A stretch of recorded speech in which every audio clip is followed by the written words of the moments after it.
And then I bought a pair of $30 keycaps from Keychron because they matched the aesthetic perfectly. That keyboard's cheaper than just the keycaps on your keyboard right now. That's good. This is a really good, this is like the OnePlus 7 of keyboards.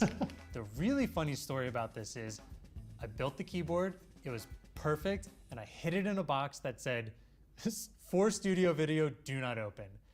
And then we come back from Christmas break, and there's Marques with a new keyboard on his desk. I notice the keycaps are different, and I go, where'd you find that? Okay, so you've got this little Grovemade knockoff desk stand, but honestly, they all do the same thing, just has to hold stuff. All right, for the monitor stand, I think the company's called Kiwi. For $100, this still came warped. It's kind of like bowed in the middle. The mouse I was looking at, okay, so it's matte black. I'm not gonna say it's a knockoff of the MX, but it is borrowing some of the features, like the side scroll up here. It's ergonomic, it's tall, and it fits in my hand well. It's a little narrower.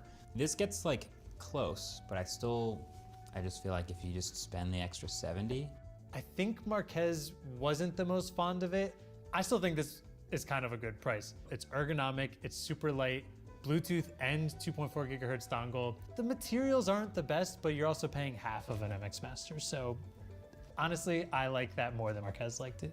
This mouse pad is red. Honestly, it's probably just as good as my mouse pad. I just like my very specific artisan Your mouse mouse pad. pad's nicer. The two mouse pads Marques are using are pretty ridiculous. They're like very sought after in the gaming community because of the more controlled texture they have. And they're like $70 a piece. A company called Pulsar that I think is one of the most underrated gaming mice companies out there has two red ones for $20. Mouse pads, thumbs up. I like them. Okay, so there's a wireless charger I've always had in the middle. It's adhesive to the desk. It's not like full adhesive, it's like a sticky material to prevent sliding. To prevent it from sliding. I actually actively slide mine under the monitors and slide it back usually, but still. Some of these things are a little harder to find the cheaper versions of because some stuff on your desk isn't so wild. Yeah, the Belkin's probably not ridiculous, but. Webcam. Yes. You have the Opal C1, that's a $300 webcam. My goal here was to a high quality webcam that still had the square aesthetic that you had. This is the Osbot Meet 2. I don't know a ton about webcams, but I watched a review from Random Frank P who showed this off. It does have 4K recording. It's $99. It's got a nice little magnetic stand and it's really compact. So I actually think it's a pretty solid choice. I don't have super big demands from my webcam. Yeah. So, and obviously the Opal C1 is a pretty premium webcam. It is. I believe this is, I'm just checking real fast. I think this is $99. Yeah. That sounds about right. Opal's $299. We've got headphones and of class in society. $99. Till the time there is class about right. distinction Opal's in society, $299. society can never.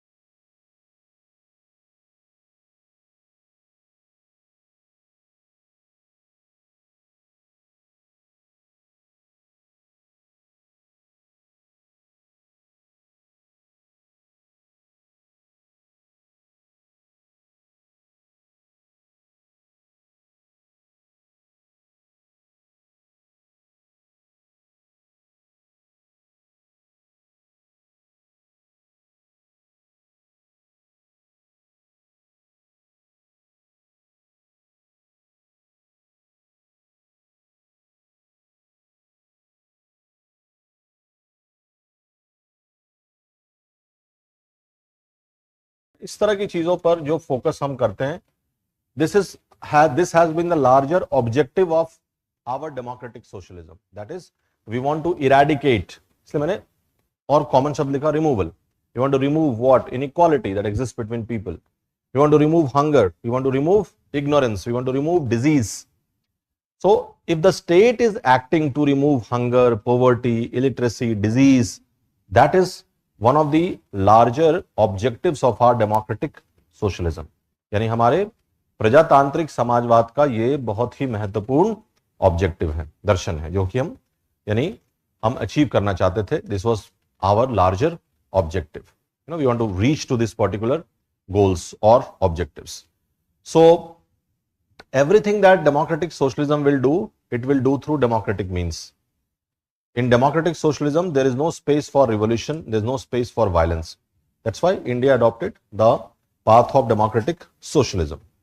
Then if I would say that what kind of socialism Congress party intended, because Nehru himself is a great believer in the idea of socialism. Nehru himself is having enormous faith in socialism. So Nehru goes to Russia, like Soviet Union, and he's quite attracted by their 5-year planning process.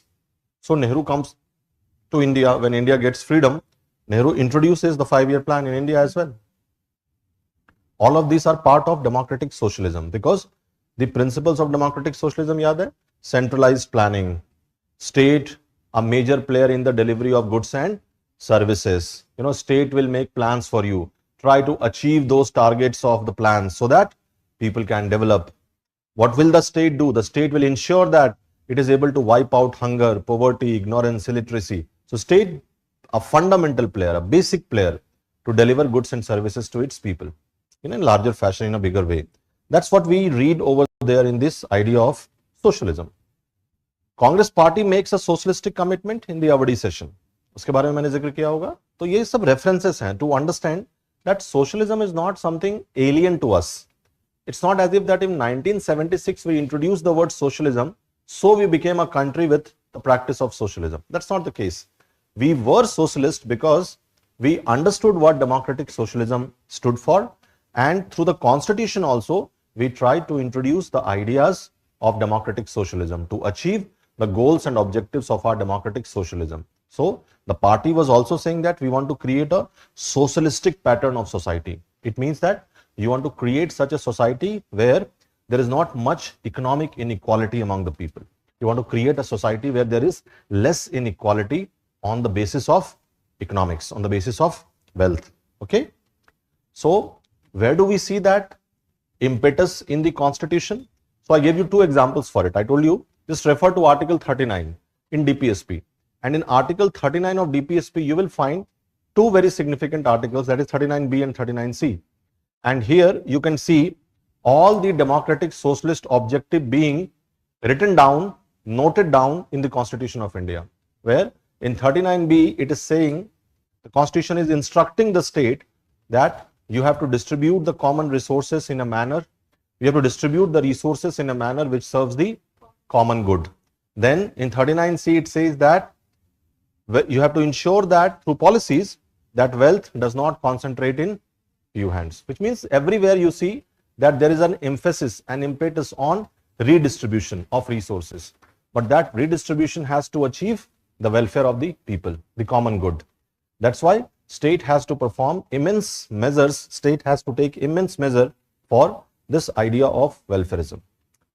Okay, now the question that comes to us is that why was the word socialism introduced in 1976? कल भी मैंने इसके बारे में बात की है, पर मैं यहीं से शुरू करता हूं आज की class. Why was the word socialism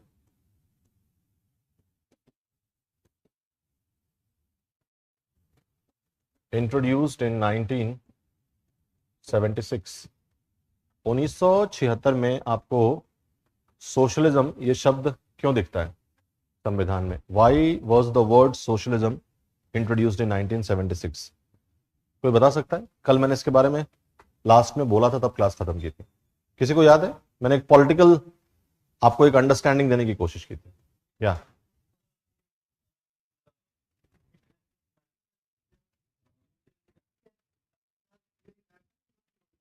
Yeah, so the context is Cold War. Very good. So during the Cold War, India did not want to be identified or give an impression to the world because India was following NAM. And so the impression would have been that India was actually tilting towards the Soviet. And therefore, in order to avoid that confusion, we did not use the word socialism. But that is an explanation that why we did not use the word socialism in 50. I have asked a different question. Why in 1976 only? Why in 76 we are actually using the word socialism? ऐसा क्या हुआ?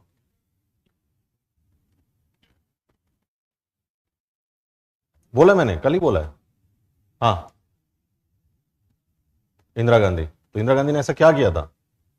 Due to Indira Gandhi तो सही बात है. हाँ, she was moving towards nationalism. अरे बाप रे, नेशनलिज्म को क्या करना है सोशलिज्म से?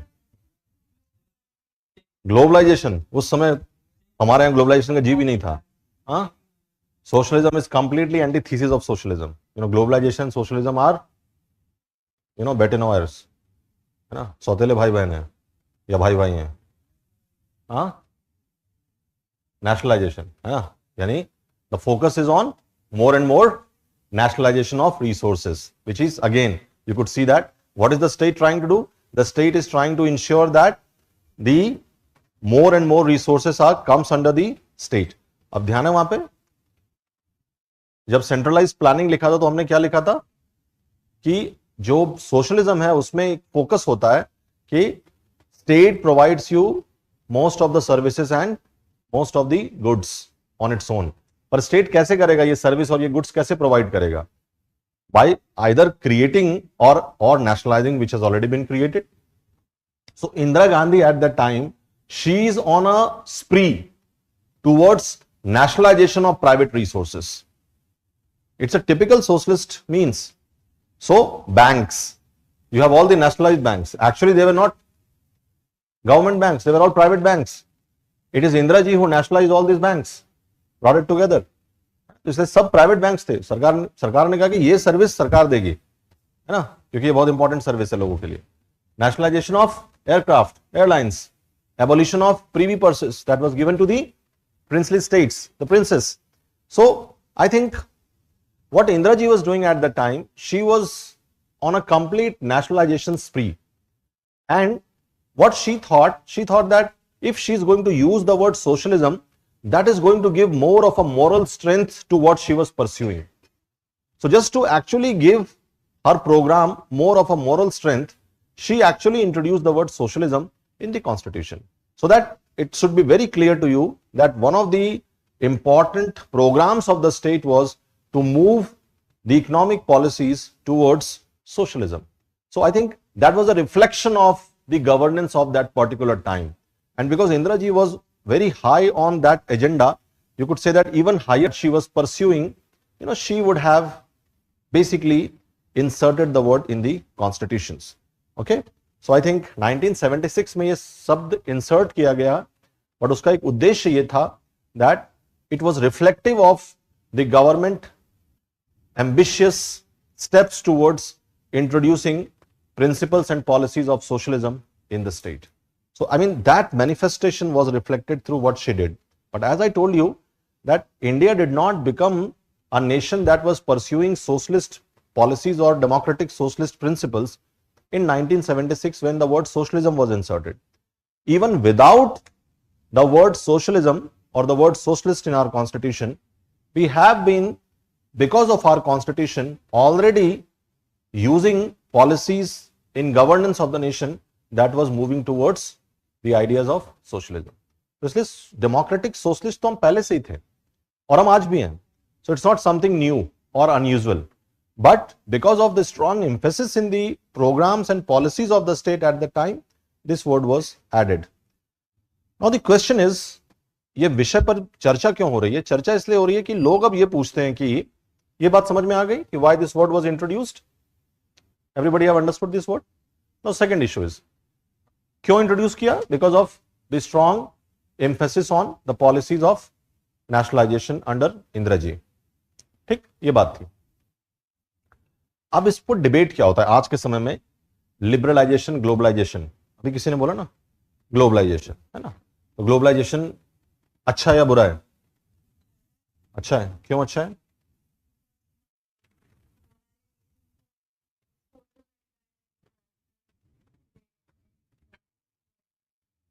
व्हाटएवर क्या होता है ये नहीं लिख सकते ना. व्हाटएवर इट इज, जो है वो बताना है.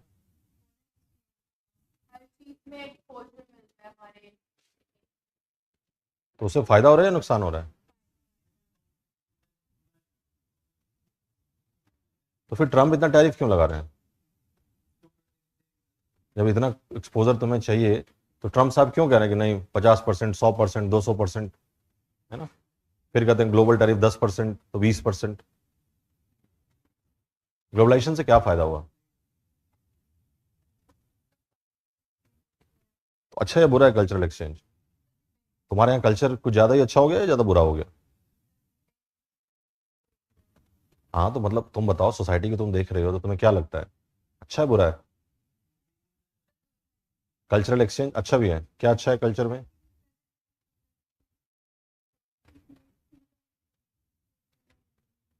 या then good, which means it's not very even, है ना? But that's not the crux of our discussion. ये ठीक है, जो समझ रहे हो तुम लोग एकदम सही समझ रहे हो कि ग्लोबलाइजेशन के कुछ बेनिफिट्स भी हैं, ग्लोबलाइजेशन के कुछ अपने प्रॉब्लम्स भी हैं, क्रिटिसिज्म भी है. But if you look at India as a nation, definitely we have benefited more from globalization than we have not benefited out of globalization. So you could say that before the globalization, the condition of India, and post globalization, the condition of India, you will find a sea change in that. Today India is considered as one of the major emerging economies of the world. India has been able to showcase its financial clout. I mean, that is only possible because of the forces of globalization. It has actually made all of this a possibility. So sometimes potentials are there, but you still lack platforms, structures.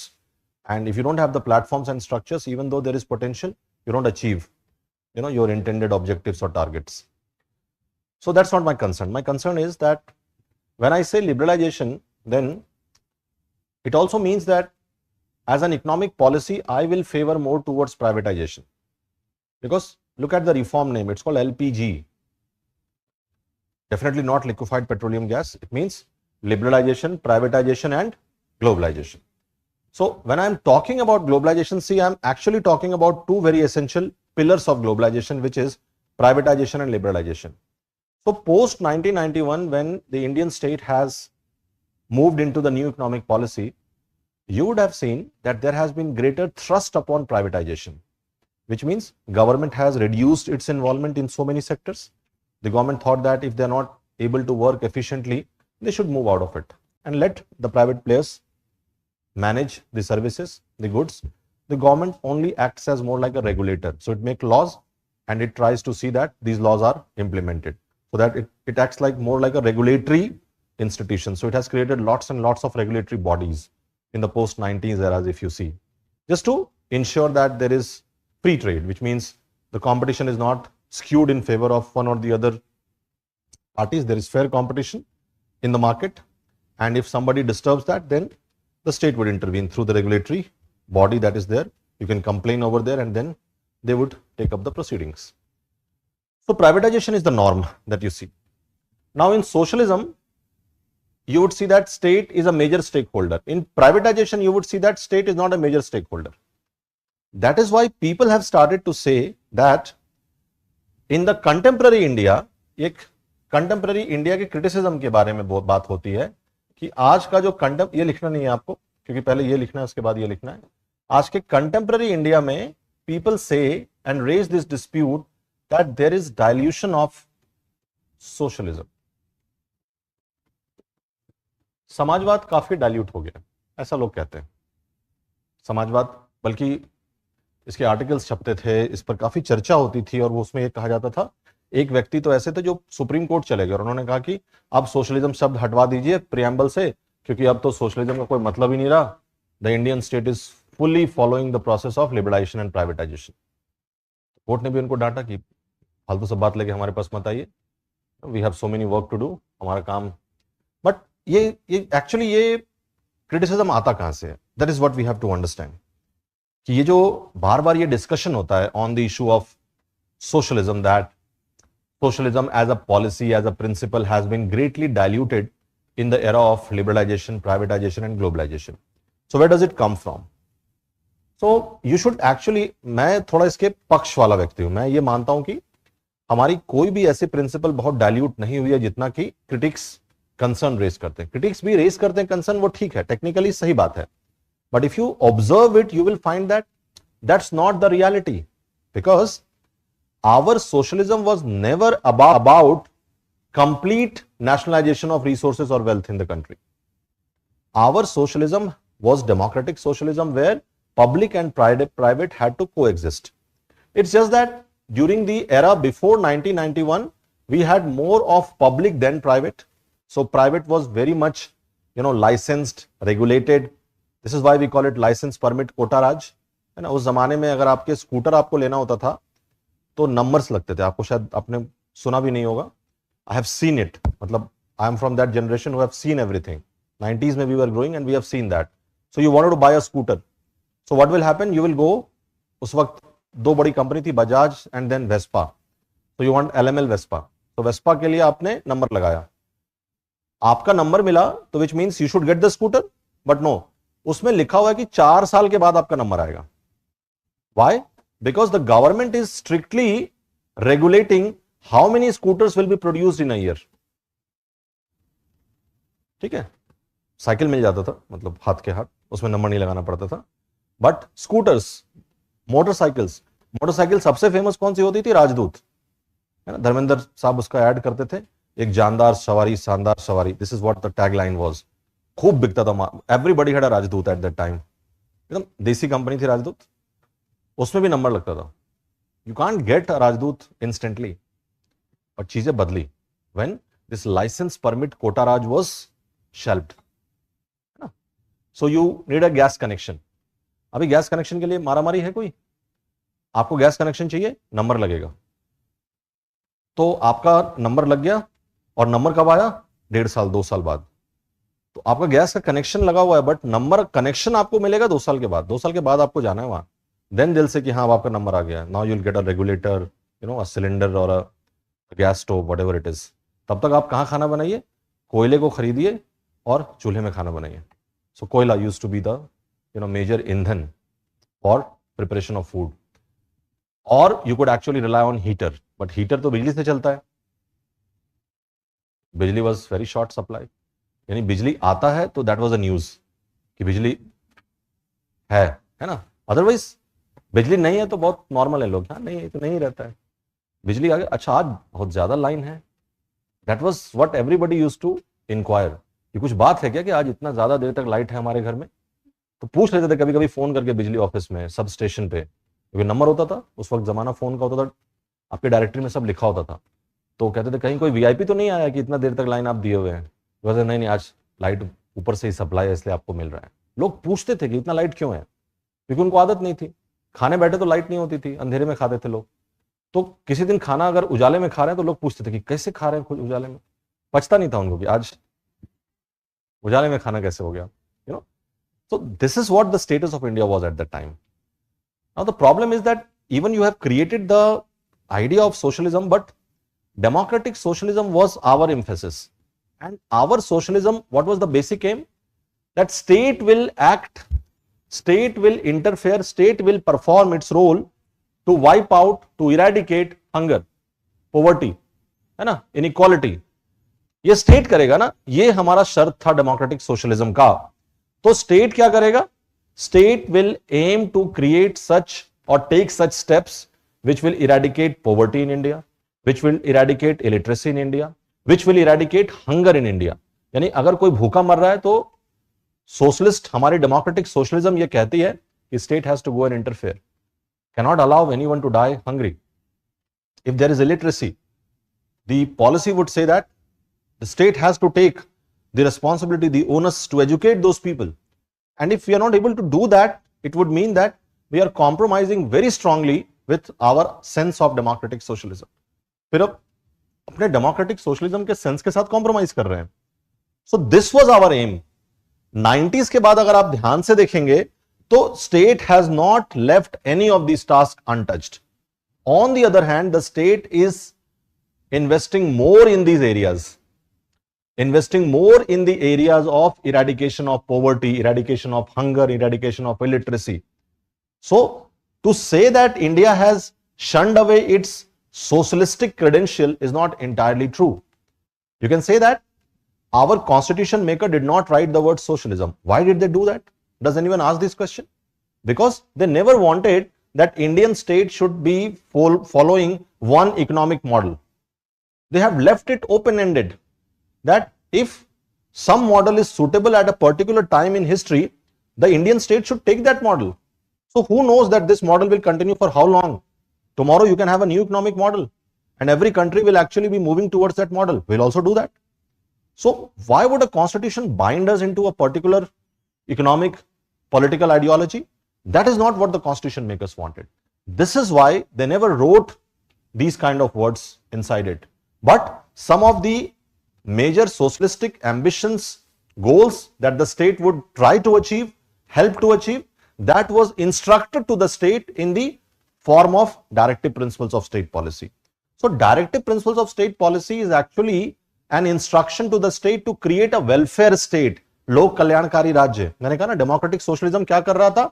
They were trying to create a welfare state from womb to tomb. ये शब्द मैंने use किया था पिछली class में. That is the classic example of a welfare state. कि राज्य हर समय आपके साथ खड़ा है, मां के गर्भ से लेकर आपके ताबूत तक, जब आपकी मृत्यु हो जाएगी तो राज्य हमेशा आपके साथ है. That was the concept of the welfare state. And so what we have followed in DPSP, that is part 4 of the constitution, a larger number of articles in DPSP, which is a set of direction to the state, that state has to use this direction to frame its policies. All of them are pointing us towards the creation of a welfare state. तो हम ये कह ही नहीं सकते कि हमारा constitutional directions या state action has moved away from the spirit of socialism. हाँ, जो socialism हमारे देश में 90 से पहले practice हो रहा था in the economic sector, उसमें बदलाव आ गया. Because we have moved towards a new economic policy. We have just, demolished the old existing license permit quota raj policy. Because that policy was criticized क्योंकि हमारी जो आबादी का ग्रोथ रेट था, this growth rate of our GDP was even less than that. जैसे पाकिस्तान में है ना, उनकी आबादी पॉपुलेशन ग्रोथ रेट कहीं ज्यादा, उनका अपना ग्रोथ रेट उससे कम है. तो अब वो देश अगर सोचे कि मुझे दुनिया का सबसे बड़ा इकोनॉमी बनना है तो कितने साल लगेंगे?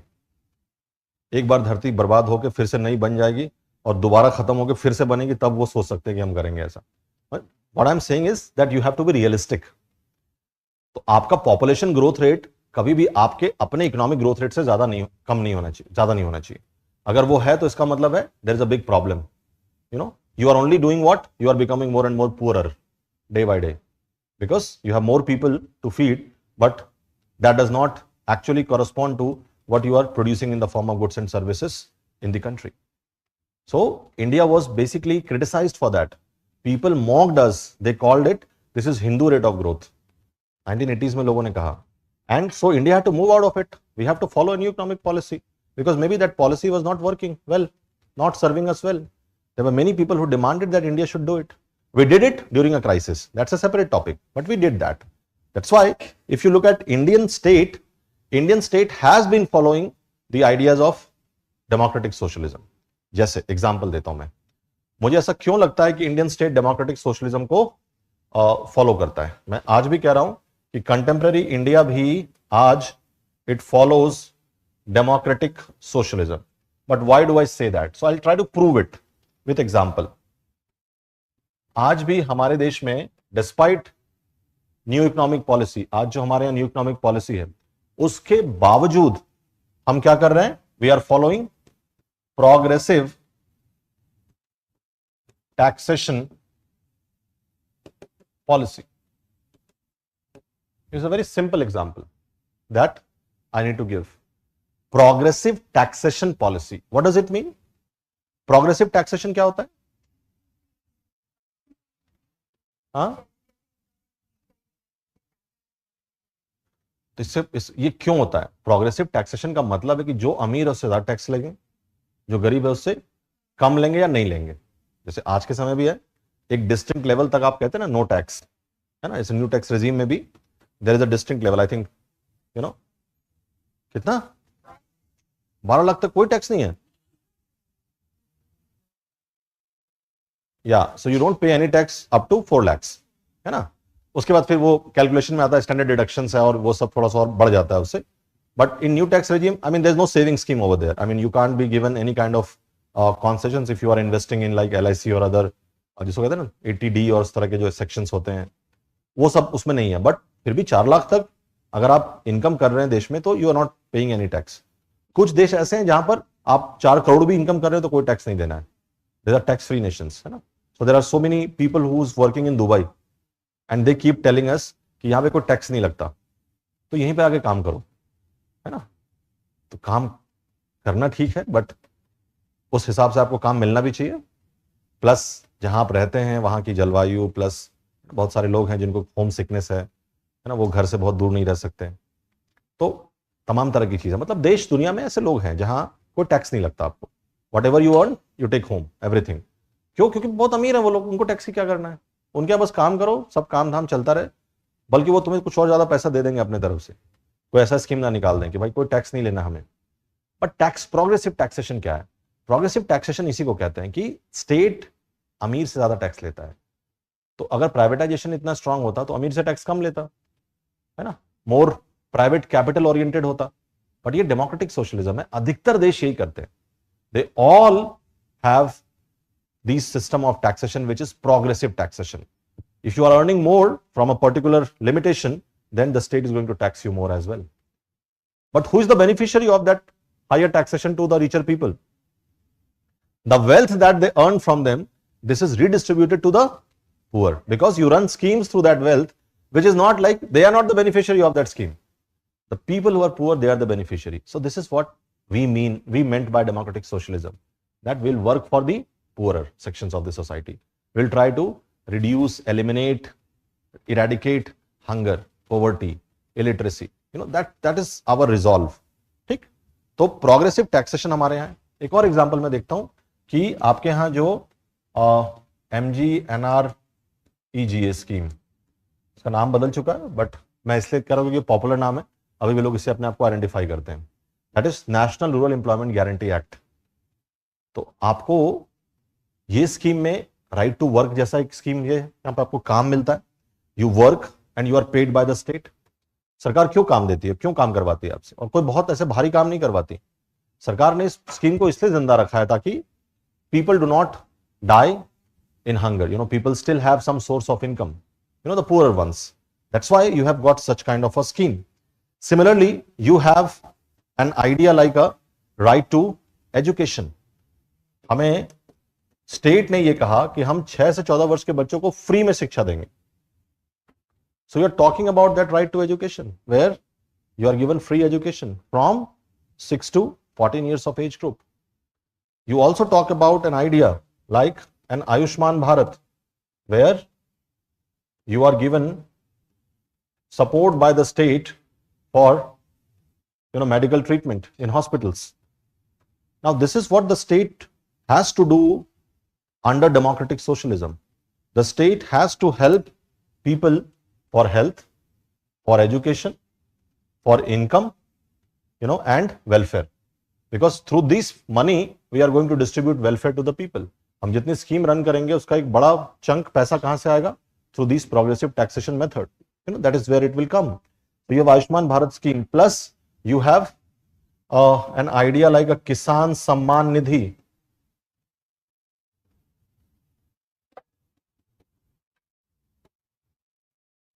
Kisan Samman Nidhi.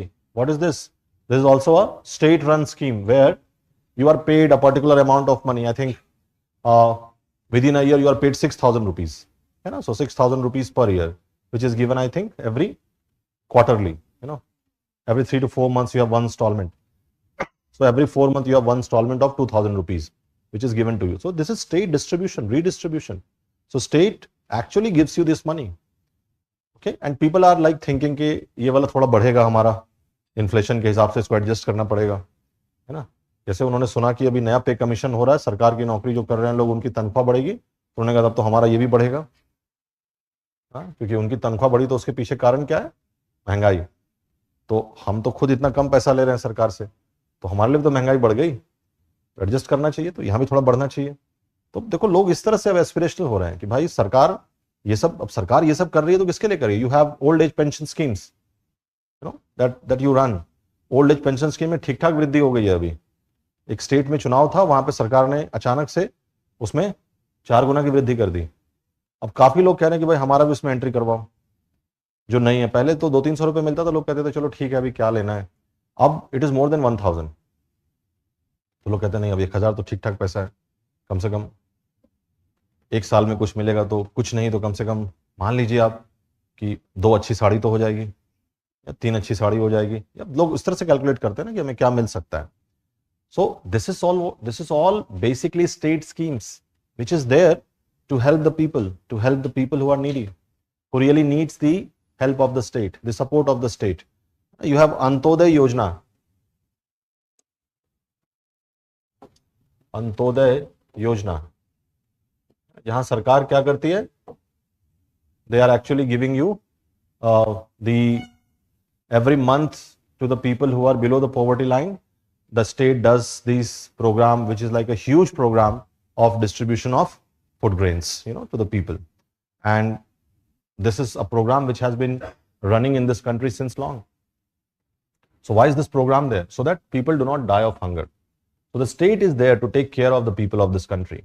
So to say that the state has just absolved its responsibility from those policies which would have made us a state that practices the principles and ideas of democratic socialism is not entirely true, because when you say that only privatization has diluted socialism, that is also not true, because our socialism already had privatization. It's just that the state now has reduced its participation to deliver goods and services to the people, because we found out in this like 45 years of post-independent India, we found out that when the state does these delivery of goods and services, the state does not do it in an efficient manner. राज्य ये काम जब भी करता है तो राज्य बहुत एफिशिएंटली ये काम नहीं कर पाता है.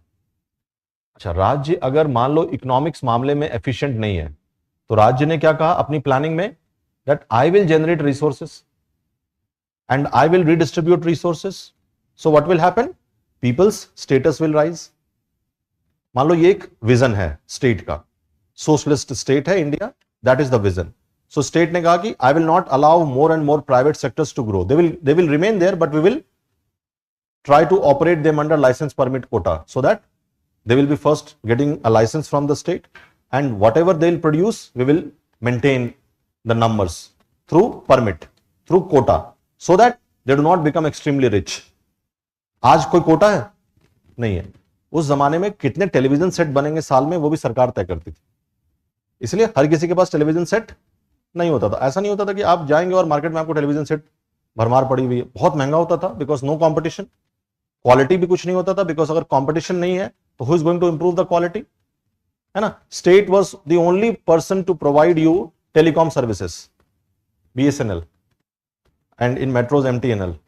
सो BSNL को मजाक में लोग कहने लगे थे, भाई साहब नहीं लगेगा.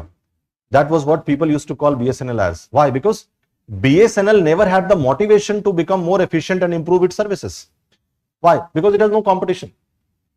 आपके टेलीफोन लाइंस खराब होते थे, you would call to the office कि हमारा लाइंस ठीक से ठीक कर दो. So now you wait for 10, 20, 25 days and then somebody comes. And then when he comes, he has done some, some sort of, he has provided you some sort of service, but that was considered as an aid that he had given you. कि भाई हम तो आपको add देने आए थे, आपकी एक तार ठीक कर दिया, लाइन ठीक कर दिया, और उन्होंने कुछ किया है तो उनका भी एक अलग से मोटिवेशन होता था कि आप भी कुछ, है ना, अपने तरफ से कुछ तो फरमाइश कीजिए. Chai pani is very small thing, it was more than that.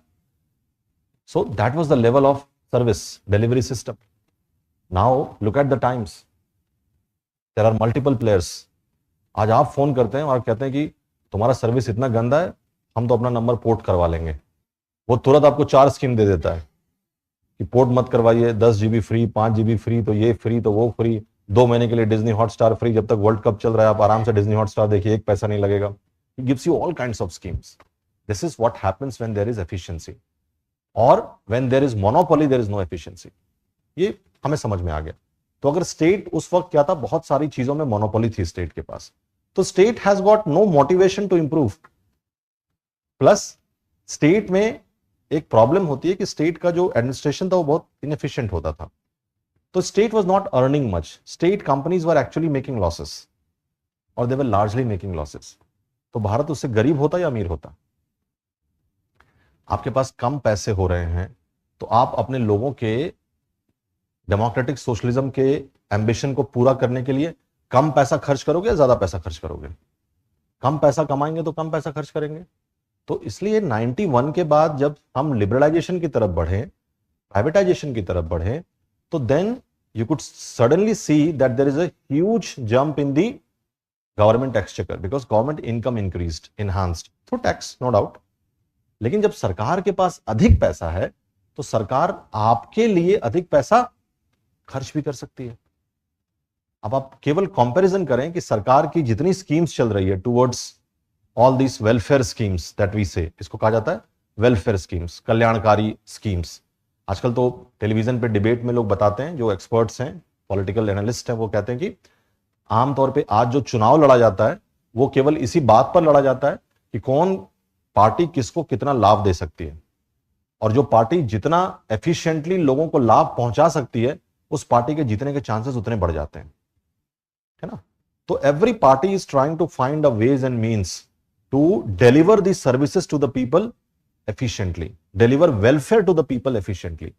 इसलिए उसमें क्या आया, direct benefit cash transfer, DBCT. It's a prime example of that. तो सरकार ने टेक्नोलॉजी यूज किया, क्योंकि सरकार की स्कीम्स पहले भी चलते थे, but mostly these schemes fell under corruption. So now what they did was they wanted to eliminate the middleman. So the efficiency in the delivery became phenomenal. Now suddenly you became very efficient. But why you became efficient? What you are actually doing? You are delivering welfare to the people. And welfare, the concept of welfare is basically part of democratic socialism. तो ये जितने भी programmes हैं, ये योजना है तो hunger से लड़ने के लिए, ये योजना है तो आपके इनकम से रिलेटेड है, ये योजना है तो रिडिस्ट्रीब्यूशन ऑफ वेल्थ से रिलेटेड है, एजुकेशन से रिलेटेड है, हेल्थ से रिलेटेड है, again income of the farmer से रिलेटेड है, which constitute the bulk of India's population. So you would see that this is what we have been following. And if we follow all these ideas, I mean, we can't then dispute the fact that we are following the ideals of democratic socialism. So only giving more emphasis on privatization does not make us a country which is transforming into a capitalist nation. Because this idea of democratic socialism comes from capitalist nation only. यानी जो waste Europe के capitalist Nations थे, उनके यहां ये democratic socialism prosper किया था ना. So to think that capitalism and democratic socialism can not work together is actually not true, because all these ideas of democratic socialism was the idea which first became an experiment in these highly evolved, developed capitalist nations of the West. ये जो industrialised countries थी, वहीं पर ये ideas develop करती है. इसलिए Fabian socialism England में था, जिससे इंस्पायर नेहरू हुए, क्योंकि नेहरू वहां पढ़ते थे. So try to understand that.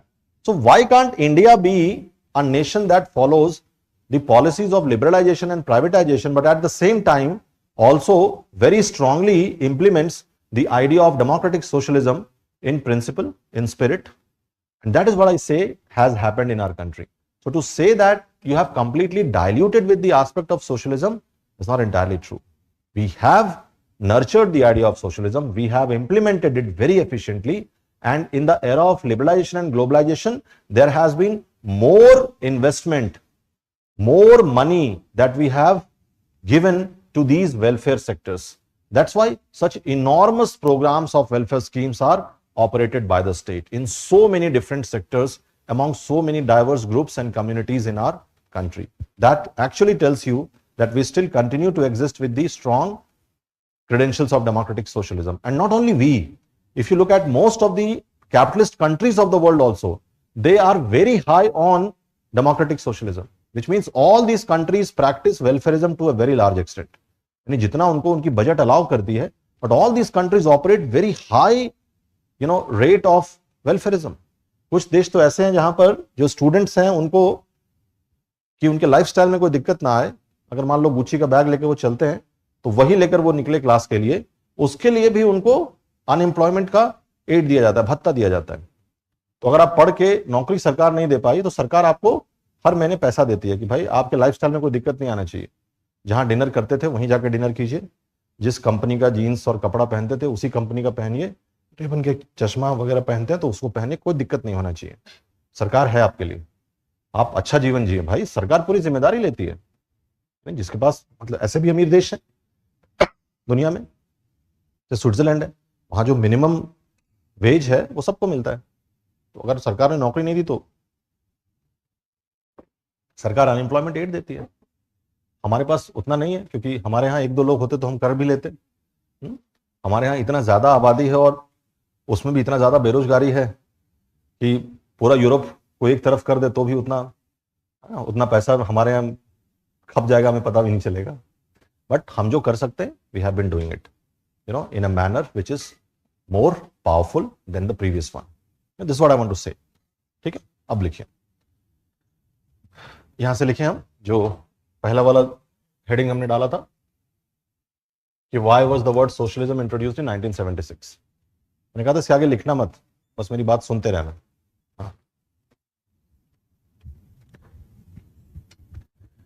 We did not use the word socialism. We did not use the word socialism in the original constitution. In the original constitution, because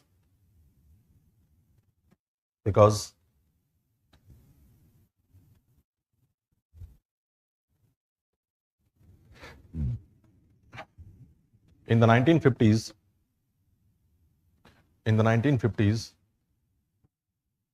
the world was divided. The world was divided into capitalist and socialist blocks. The world was divided into capitalist and socialist blocks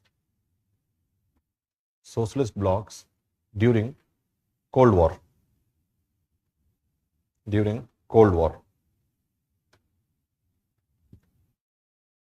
That was the one reason. Next लिखो, the constitution makers तो हमने इसलिए use नहीं किया क्योंकि ऐसा लगता कि we were also in the camp of the socialist power, so we tried to avoid it because our policy was that we are not aligned with either of the two blocks which existed. Nehru ji ने NAM policy को अपनाया. NAM was non-aligned movement, that is we will neither align with the capitalist bloc nor with the socialist bloc. दूसरा reason, the constitution makers wanted to give flexibility. The constitution makers wanted to give flexibility, flexible से बना, flexibility to the future governments, and not get them fixated to one or other ideology for managing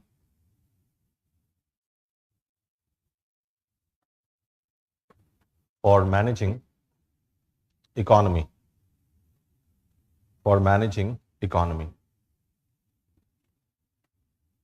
लेकिन मुझे बताना क्या है कि why we used in 1976. तो पहले मैंने ये बताया कि हमने 50s में क्यों नहीं यूज किया, फिर 76 में क्यों यूज किया, उसका reason during Indira Gandhi's rain, लिखना है, ये बात हो चुकी है, एकदम बैठ गए कि अब फिर से नया राम कथा शुरू होगा. During Indira Gandhi's rain, rain RAIN वाला नहीं, REIGN, because English language is such where you write different spelling but you pronounce similarly. So बहुत खतरनाक लैंग्वेज है, बट क्योंकि आप मास्टर हैं उसके तो बेहतर समझेंगे. During Indira Gandhi's rain, the governance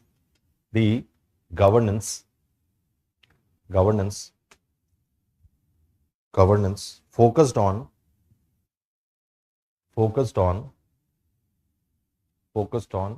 massive nationalization program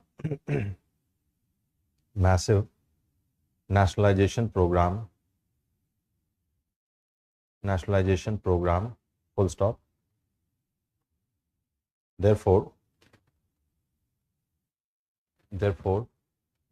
में 3 dots भी लगा के आप लिख सकते हैं आगे. Therefore to give a moral strength, to give a moral strength to, therefore to give a moral strength to the states, moral strength to the states nationalization drive,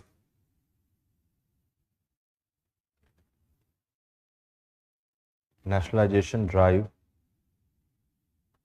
the word socialist, the word socialist was inserted, the word socialist was inserted in the year 1976, in the year 1976, 76 in the Constitution.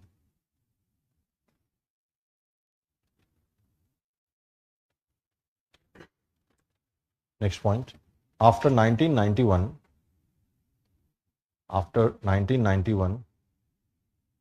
we have entered, E-N-T-E-R-E-D, entered into a phase of massive privatization, full stop. So does it dilute,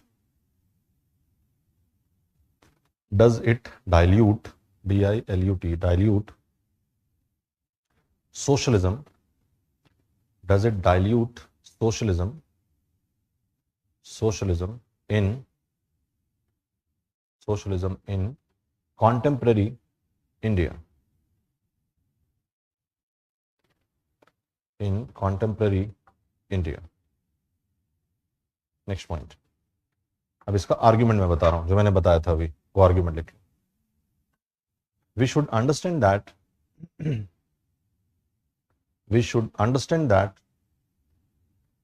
our socialism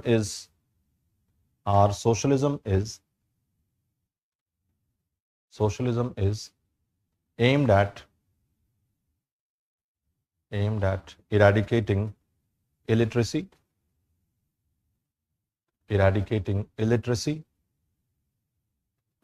disease,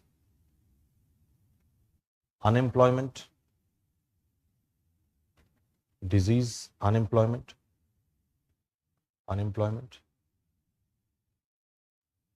poverty,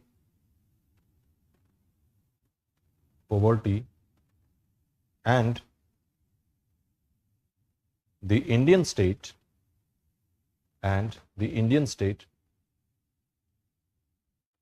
continues to address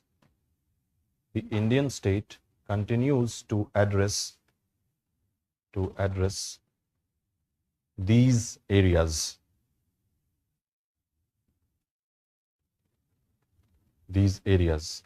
Example,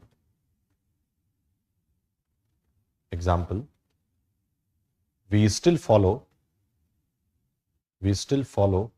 progressive taxation,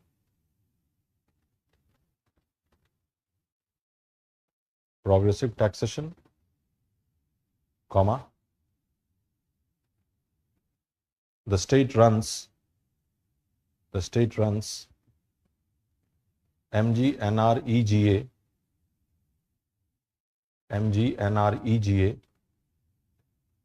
Rural Employment Guarantee Act, MGNREGA, to provide employment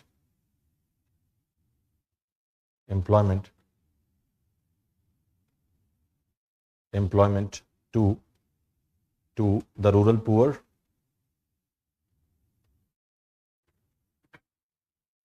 MGNREGA to the rural poor,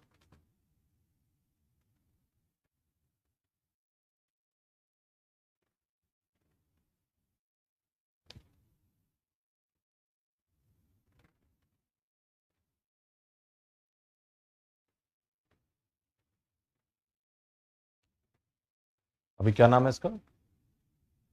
जी राम ना, वीबी जी Ram. Bracket में वो भी लिख लो, ऐसा ना हो कि तुम्हें लगे कि मैंने ऐसा कुछ लिखा दिया जो एग्जिस्ट ही नहीं करता है, क्योंकि सर हमारा इसलिए सिलेक्शन नहीं हुआ क्योंकि हमने वही लिख दिया था एग्जाम में। हाँ, वीवी जी RAM,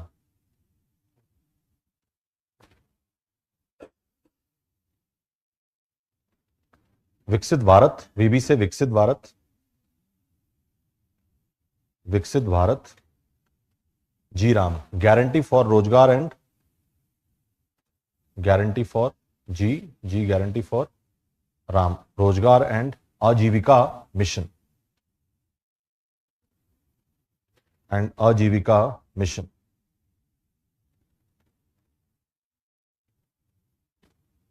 guarantee for Rozgar and Ajeevika mission. तो इसमें आप देखो रोजगार की बात है, आजीविका की बात है। This what I was telling you, providing employment to the poor specially, comma, right to education, RTE, right to education, right to education. इसको भी हमने इंप्लीमेंट किया कब से? 2009 में RTE एक्ट बना और 2010 से हमने इसको इंप्लीमेंट किया। ठीक है, so right to education as well.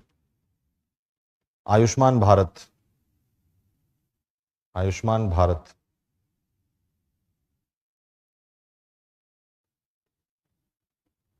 Ayushman Bharat, Kisan Samman Nidhi etcetera. हाँ, अंत्योदय योजना, हंगर के लिए। हाँ, आयुष्मान भारत, अंत्योदय योजना, अंत्योदय योजना, और फिर लिखो etcetera.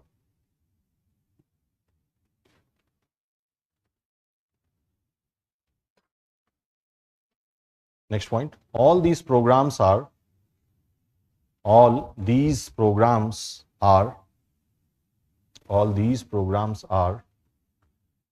justification of,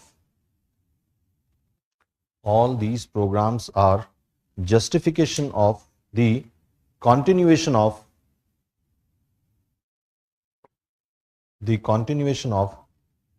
the socialist nature, continuation of the socialist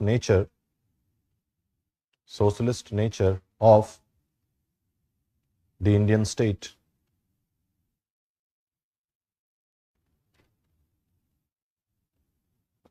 So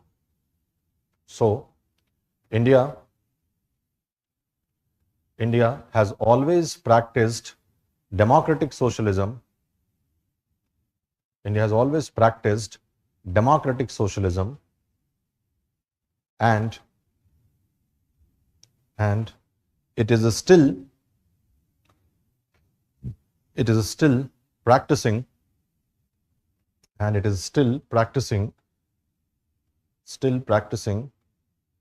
democratic socialism.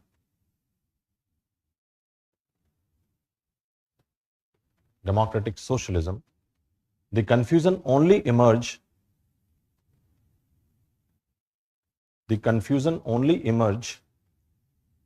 when we mistake India's democratic socialism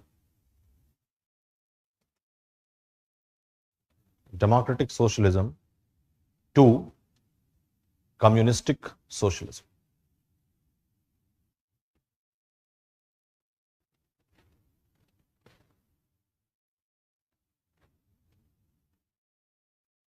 ठीक है, so after sovereign socialist, the other word that we have to understand, the key word is secular.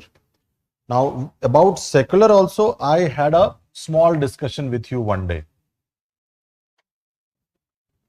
See, the word secular is not written in the original constitution. The word secular also comes through constitutional amendment, that is, this was inserted by 42nd CAA 1976. So this word secularism was inserted in the Indian Constitution through the 42nd CAA 1976. Now we should all know that if you start understanding secularism, you should know one very factual information here. You should actually try to understand it factually, that the word secular is not something which is a native of this particular country.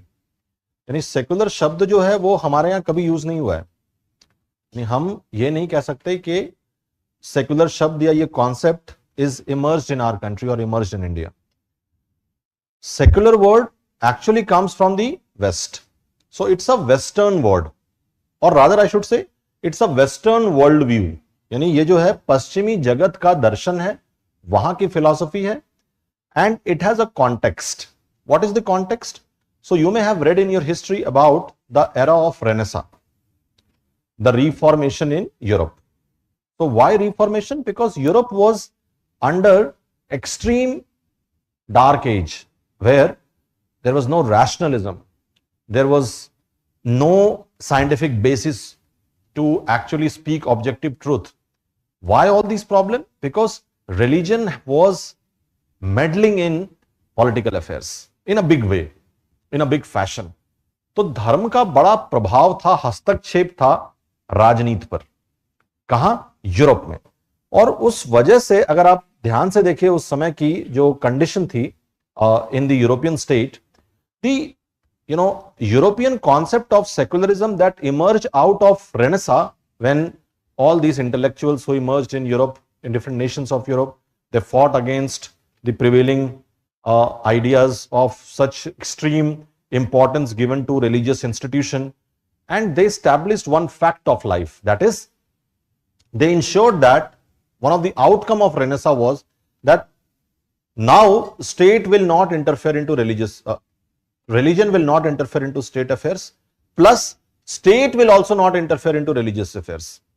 यानी ये जो secular शब्द हमने बनाया, ये secular जो है ये एक वेस्टर्न कॉन्सेप्ट है. और वेस्ट में इसको कैसे समझाया गया? वेस्ट में कहा गया कि एक बड़ी मोटी सी दीवार है, खड़ी कर दी गई. किनके बीच में? स्टेट के और रिलीजन के बीच में. और यह कहा गया कि तुम चाह के भी एक दूसरे के क्षेत्र में हस्तक्षेप नहीं कर सकते. So state can not interfere into religion and religion also can not interfere into state activity. तो यह माना गया कि जो स्टेट की एक्टिविटी है वो क्या है? इट्स अ सेक्युलर एक्टिविटी, यानी उसका धर्म से कोई लेना देना नहीं है. Because state is all about governance, administration. तो गवर्नेंस एडमिनिस्ट्रेशन में धर्म का कोई हस्तक्षेप नहीं होना चाहिए. It's a secular activity. We should be left free. That was precisely what the idea was at that point of time. So the difference here is that we have to understand the Western secularism and the Indian secularism. Indian secularism, हमने जब secular शब्द लिखा तो that is not what the West secularism has taught us. Indians ने ये word तो लिखा, यानी हमने बिना ये word लिखे, जैसे हमने socialist state हम हैं, वैसे ही हम secular थे, without even mentioning the word secular at that time. Why? Because if you look at your article 25 to 28, that's height of secularism. 25, 26 make us secular, that how we practice, how we have our relation with religion or faith. ये 25-26 में लिखा हुआ है. 27-28 में state का क्या religion के साथ संबंध है ये लिखा हुआ है. So 25 to 28 is like a commentary on the nature of Indian secularism, जो हमें पढ़ना भी है fundamental rights में. So to say that India was not secular before 1976 is also not true, because we already have the idea of secularism, but the Indian way of secularism that was visible between article 25 to 28. कि भारत की दृष्टि में ये पंथ निरपेक्षता क्या है? हालांकि इसको हिंदी में ट्रांसलेट करते हैं लोग, कहते हैं धर्म निरपेक्षता, but dharma can not be translated as religion. Dharm means it's a big content. Dharm is not merely religion. Religion is basically you associate religion with one God, one book, one way of, religious practice. But dharm is like a very inclusive concept.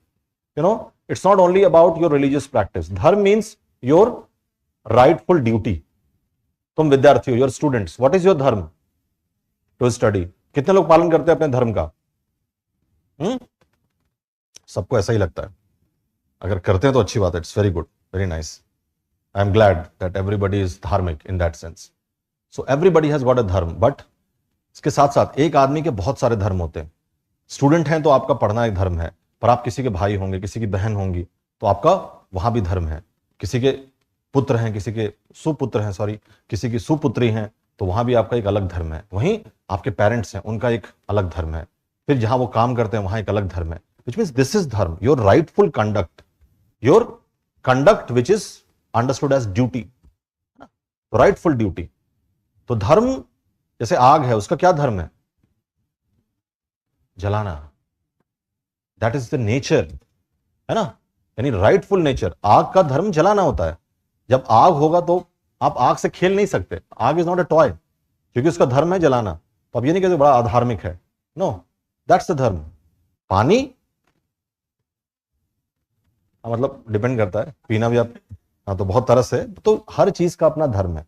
So this धर्म is a very larger word in that sense. आप धर्म को ना religion के साथ इसलिए नहीं जोड़ सकते, इसलिए मैं यूज कर रहा हूं वर्ड पंथ निरपेक्षता. हालांकि हिंदी में धर्म निरपेक्षता भी लोग यूज करते हैं. अब हमारे यहां लोग ये कहने लगे हैं कि अगर सब धर्म निरपेक्ष हो गए तो वो आदमी कैसा होगा. अगर आपने ये कह दिया कि धर्म से निरपेक्ष हो जाना है, तो इसका मतलब आप अधार्मिक हो गए ना, तो फिर तो आप कैसे व्यक्ति होंगे. तो ये ठीक नहीं होगा ये कॉन्सेप्ट. तो किसी एक पंथ को मानना is, so now you are not saying that you believe in any panth, that is panth nirpekshta. आप पंथ से अलग हो गए. So that is how we understand the word secularism in Hindi. But there is a difference between the two forms of secularism, because as I said, this is the western view of secularism, the western concept of secularism. Again, west में ये view क्यों बना? Because people had a very bad relation with religion. Religion used to exploit the people. Religion used to mistreat the people, maltreat the people. So in the West, they established a concept where they said that religion and state will be now separate, and religion will have got nothing to do with state, and state will also not have anything to do with religion. तो सब अपने अपने क्षेत्र में काम करें बिना एक दूसरे के क्षेत्र में हस्तक्षेप किए हुए. That was because people had a very ugly, bad relations over there. In our country, religion is seen very positively.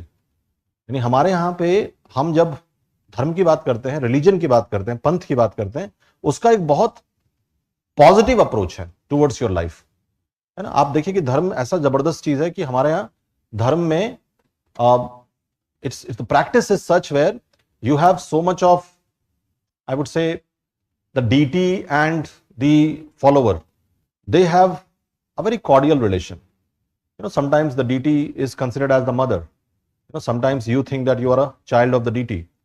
And there have been so many saints in our country who, it is told that, you know, they used to worship a particular deity, and they, you know, used to treat the deity like, you could say, their mother or, you know, their father or something like that. So deity के साथ हमारा relation कैसा है? आत्मीय relation है, personal relation हो जाता है. इसलिए बहुत सारे डीटी वर्शिप जब होते हैं उसमें आप देखेंगे बहुत लोग नाराज हो जाते हैं डीटी से. Why? Because that's the relationship they develop.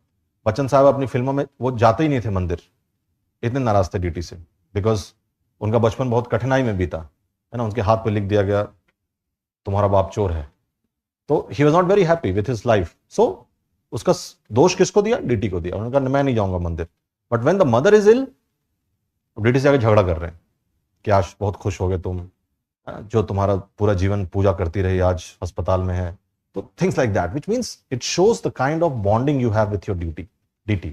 तो मैं ये बस एग्जांपल इसलिए दे रहा हूं ताकि आप समझ पाएं कि रिलीजन हमारे यहां बहुत पॉजिटिव कॉन्सेप्ट है ना. जीवन से हताश हो गए, निराश हो गए, देखो ये कह रही है मैं गुरु पर्व में जाती हूं अपने घर. What does it tell you? It means that's the bonding you find with your deity, that when you are not very happy in your life, you go to pray, you worship your deity and you find solace.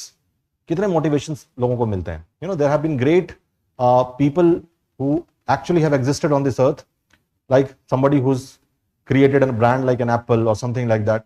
You know, they have also come and they have felt this spirituality. You know, people like Jobs and others. So what does it tell you? It tells you that here our understanding of religion is very positive. यानी हमें बहुत शिकायत नहीं है धर्म से कि नहीं धर्म हमारा एक्सप्लॉयटेशन कर रहा है, हमको एकदम बर्बाद कर दिया, हमको एकदम इससे अलग कर दो. हम उसके साथ अच्छा महसूस करते हैं.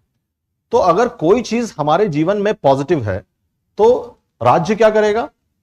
राज्य बोलेगा कि ये पॉजिटिविटी मुझे और बढ़ानी है, तो स्टेट इंटरफेयर क्यों नहीं करेगा? स्टेट इंटरफेयर करेगा for positivity. That is people are able to practice their religion better, people are able to follow their religion better, है ना. अभी देखते हैं ना, कावड़ की यात्रा होती है तो हेलीकॉप्टर से फूल बरसाए जाते हैं उन पर, कावड़ियों पे. ये सब दृश्य देखा होगा आपने. What is that? This is basically acknowledgement of the fact that the state is there. आप कुछ करो, पूरी स्टेट जो है तैयारी करवाती है, जगह जगह पर they manages all the things so that these pilgrimages are facilitated by the state. So state is interfering in the religious field. But for what? Because Indian state thinks that religion has a positive impact on the people.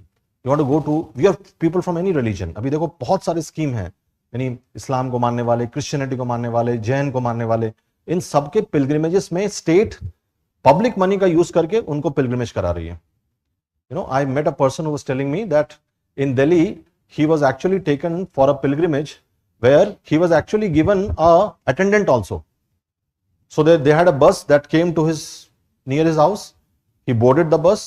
Then there was a first class arrangement in the train with an attendant, and then they went to so many places for pilgrimage. Everywhere all the facilities were provided by the state. ठहरना, खाना, सब दिखाना, सबको ले एक साथ. State आपके पैसे से खर्च कर रहा है. So state is facilitating all this. तो हमारा जो सेक्युलर व्यू है वो बहुत अलग है. This is India secularism which is unique and which is different from the western brand of secularism which is a strict wall of separation. ये मैं कह सकता हूं, this is what, this is strict wall of separation. हमारा कोई wall of separation नहीं है. In our country we have a system where the state has interference with relation, which means we are talking about a concept which is a very, very positive concept of secularisms. Okay, that is every religion will receive support from the state. हर धर्म को भारत में सहयोग मिलेगा. That's what India's secularism tells us. So इस view को हम कह सकते हैं this is a negative view of secularism. क्यों नेगेटिव है? Not because बैड और पॉजिटिव अच्छा ये नहीं. नेगेटिव का मतलब है कि यू विल नॉट इंटरफेयर. तो शब्द आया not, non interference. That is why it's a negative concept. हमारा पॉजिटिव है because state will promote all the religion. State is going to actually ensure that everybody should practice their religion. Everybody should actually be given same status as far as the religion is concerned, and every religion, despite whatever it is, they are going to receive the same sort of support from the state. That is what we call as a positive view of secularism. तो ये western view है.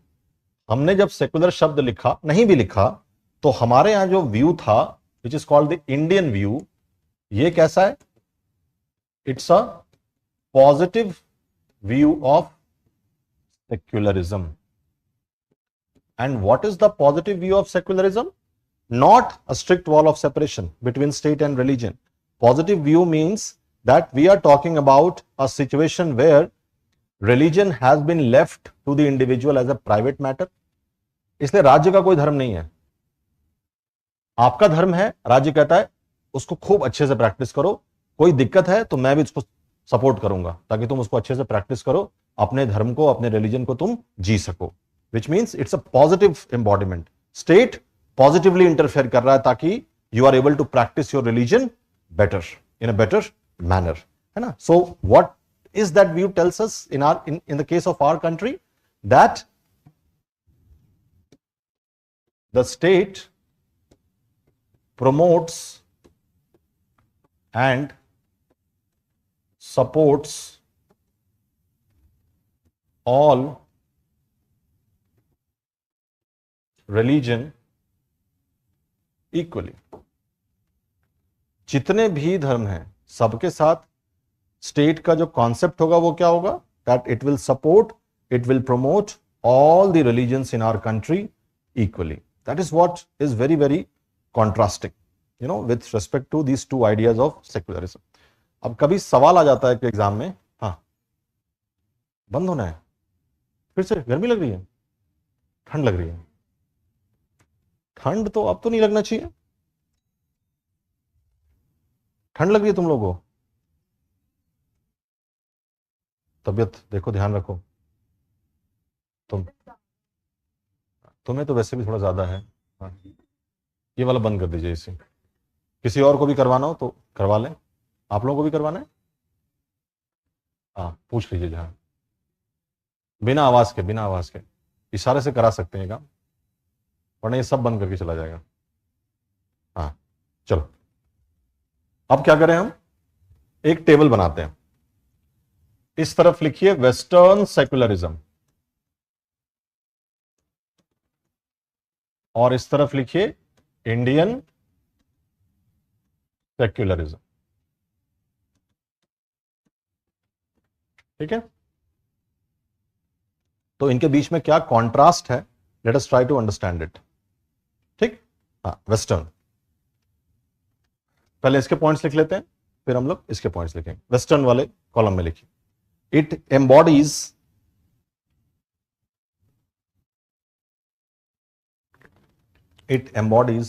a negative concept of secularism. It embodies a negative concept of secularism, that is I dot E, that is बोलते हैं उसको, that is strict wall of separation, that is strict wall of separation between state and religion, that is strict wall of separation between state and religion.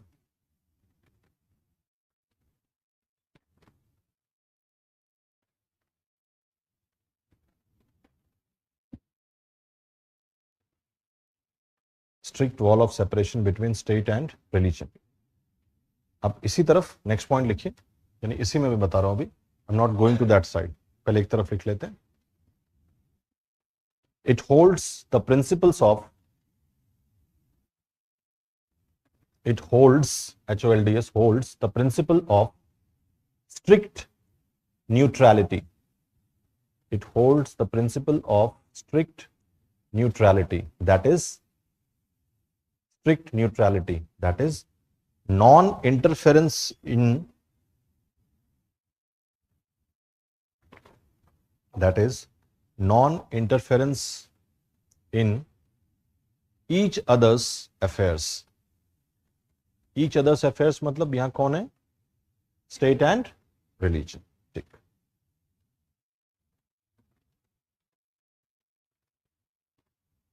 Next point, no public policy, ज्यादा मत लंबा करो, छोटा सा ही, हाँ, क्योंकि अब एक ही दो पॉइंट है, तो इसलिए ऐसा ना हो कि आपने पूरा पेज अपना खींच दिया उसमें, वो नहीं करना है। छोटा छोटा करते रहे, जब वहां तक हो जाए तब जाके लाइन खींचा करें, हाँ, क्योंकि हमें पेज बर्बाद नहीं करना है।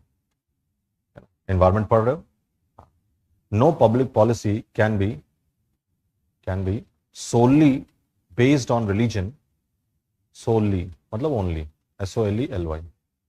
No public policy can be solely based on religion, as religion is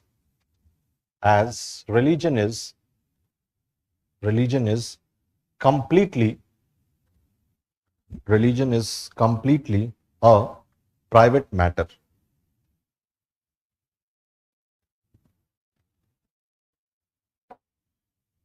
It's completely a private matter.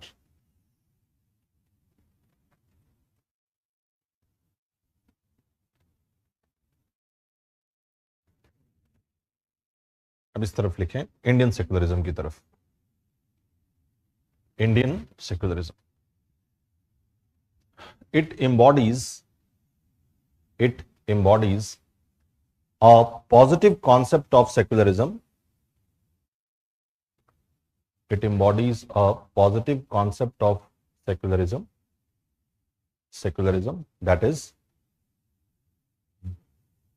is equal respect for all religion.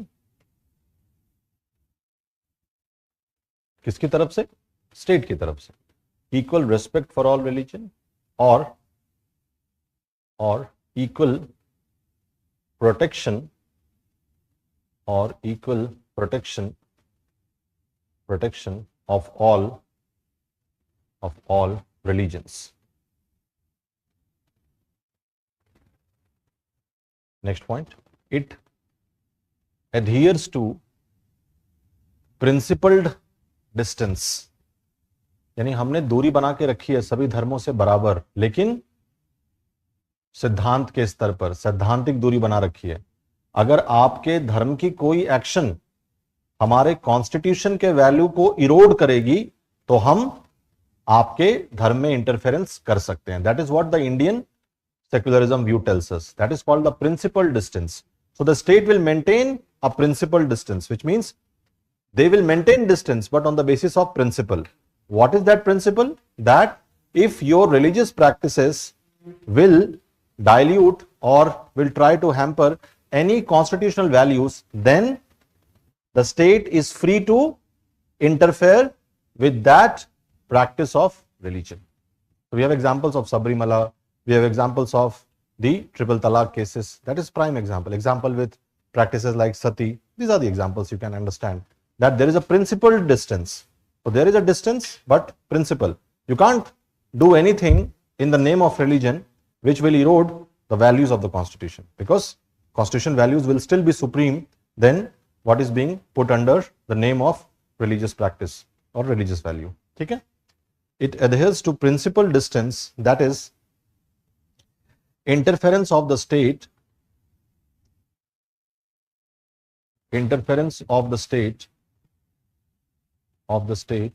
as and when required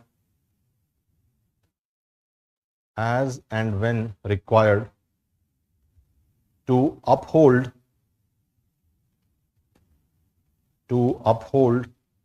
the constitutional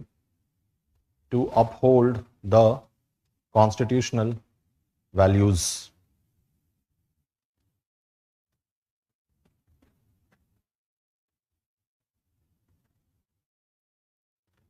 Which means next point लिखिए. तो हमारे यहाँ strict wall of separation नहीं है, separation है but कैसा wall है? Porous wall है. स्टेट इंटरफेयर कर सकता है if any of the practice leads to the violation of the constitutional values. वहां हमने क्या लिखा था? स्ट्रिक्ट वॉल ऑफ सेपरेशन, यानी अंबुजा सीमेंट वाली वॉल है, टूट नहीं सकता. अभी हमारे यहाँ क्या है? It's not Ambuja cement wall, हमारे यहाँ पोरस है, मतलब हम इंटरफेयर कर सकते हैं, यानी इतना पोरस है कि उस तरफ जा सकते हैं, काम करके फिर वापस आके प्रिंसिपल डिस्टेंस बनाए रखते हैं. That's basically the idea. Porous wall of separation, next point में इंडियन सेक्युलरिज्म वाला. Porous wall of separation between state and religion,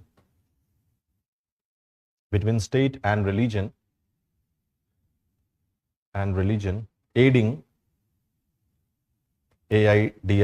aiding interference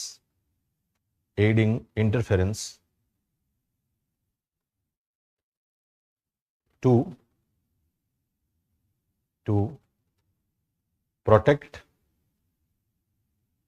protect individual from exploitative practices, to protect individual from exploitative practices.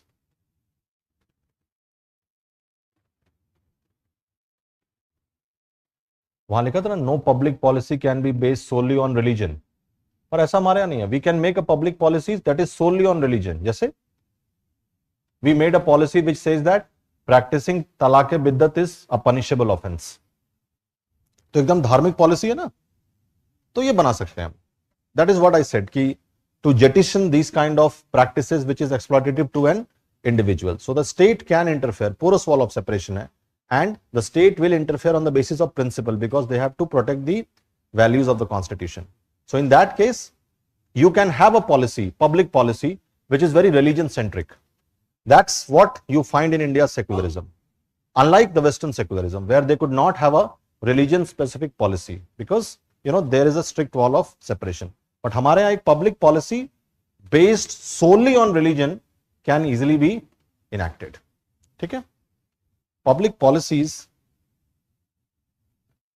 Public policies Indian secularism में, और कहां लिखना है? Waste का हो गया, इंडिया में रह रहे हो ना, ज्यादा लिखो उसमें. हाँ, public policies can be made solely on religious issues.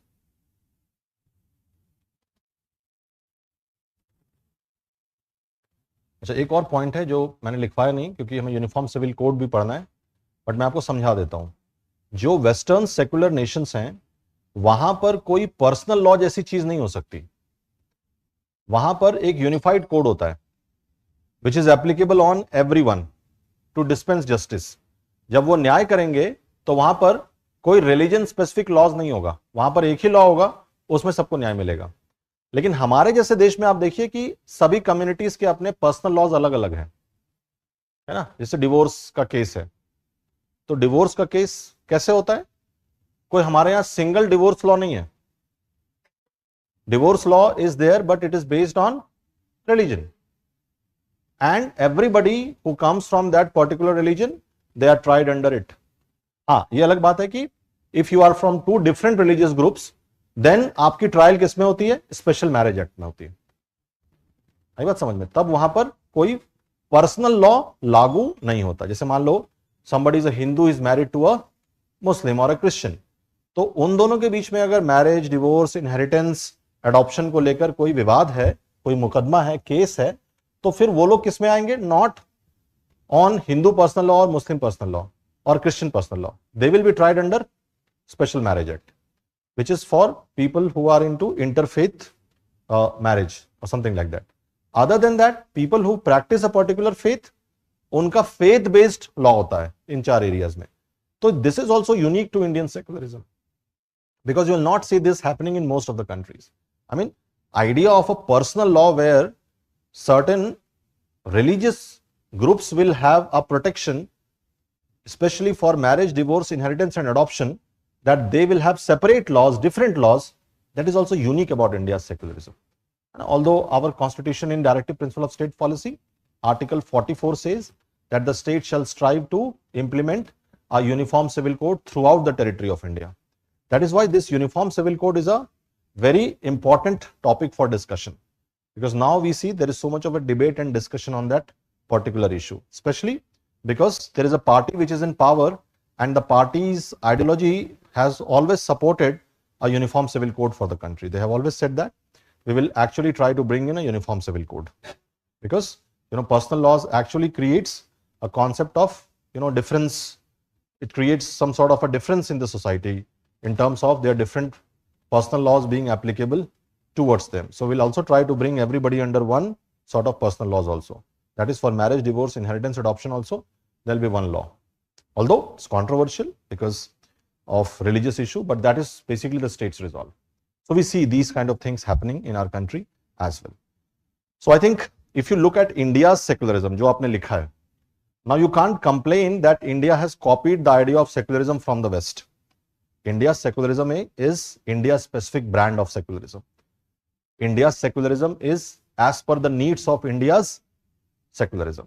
That is interesting that you see with the idea of Indian secularism, because Indian secularism is India specific. It is going to cater to the unique needs of Indian secularism, and this is how Indian constitution has tried to find an answer to the question of faith and religion with the individual as well as the state. So individual is asked to practice their religion and the state is there to protect all the religion equally, promote all the religion equally, support all the religion equally. While on the other hand, the state ensures that it will not be practicing any faith or any religion. तो state जो है वो क्या कह रहा है? हम किसी भी धर्म को नहीं मानते या हम किसी भी हमारा कोई धर्म नहीं है. तो इंडियन सेकुलरिज्म में एक बहुत इंटरेस्टिंग ऑब्जर्वेशन है, इसमें मत लिखो अब आप सीधे पॉइंट्स पे लिखो ऐसे कि इंडियन सेकुलरिज्म का जो हमारे कॉन्स्टिट्यूशन का ऑब्जर्वेशन है वो क्या है. What is then India secularism as per our constitution?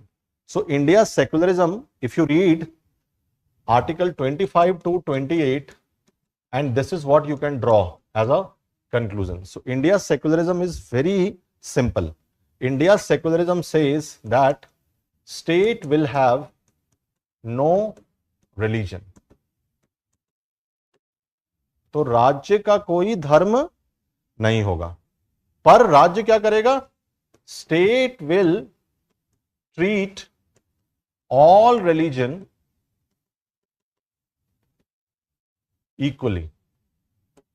राज्य सभी धर्मों के साथ बराबर का बर्ताव करेगा. Similarly, we can say that state will promote all religion equally. Okay, that is what our constitution tells us. तो स्टेट का रिलीजन नहीं होगा, लेकिन एक और बात है, it does not mean that state will be irreligious. State will not be anti-religious. धर्म के खिलाफ नहीं है राज्य, निगेटिव कॉन्सेप्ट नहीं है, पॉजिटिव है. इररिलीजियस नहीं है, अधार्मिक नहीं है, बिना धर्म वाला नहीं है. स्टेट का अपना धर्म है, स्टेट के पास अपना कोई पंथ नहीं है, कोई रिलीजन स्टेट का नहीं है, लेकिन स्टेट के लिए सभी धर्म बराबर हैं, सभी पंथ बराबर हैं. So it does not mean that our state is irreligious or anti-religious. Then what it is? So the best way to understand Indian secularism is the concept of sarva dharma sambhava. That is what we have this prophetic words in our scriptures, and it tells us that this is the model of Indian secularism, which means equal treatment to all religion. That sums up India's model of secularism.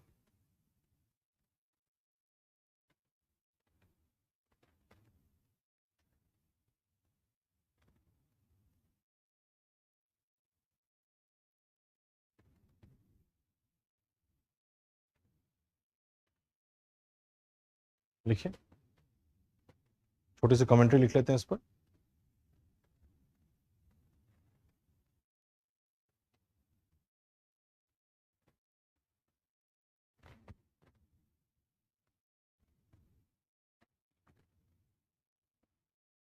added by 42nd CAA 1976,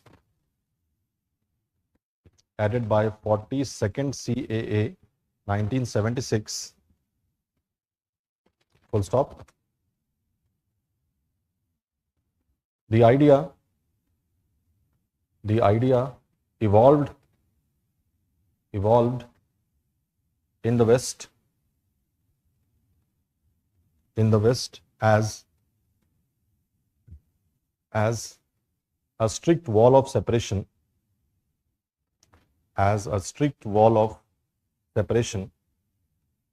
between the church and the state,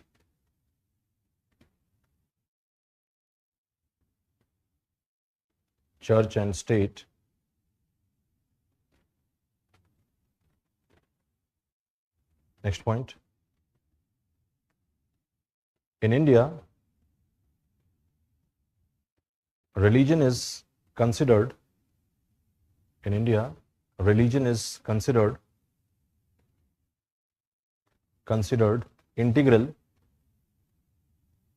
INTEGRAL, integral part of an individual's life,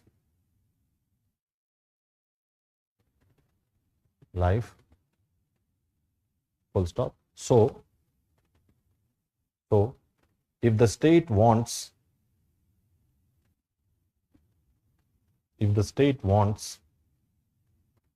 people to progress,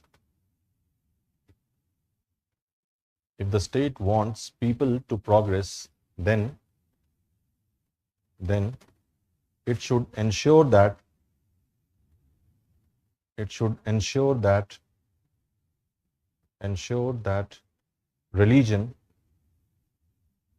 religion also progress. religion also progress.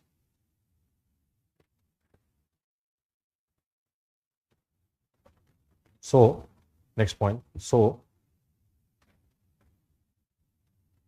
Indian model of secularism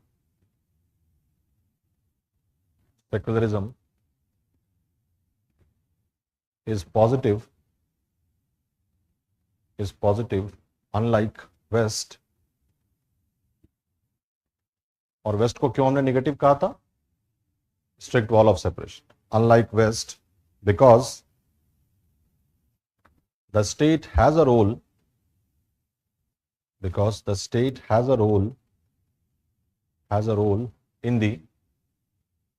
in the progress of state has a role in the progress of religion.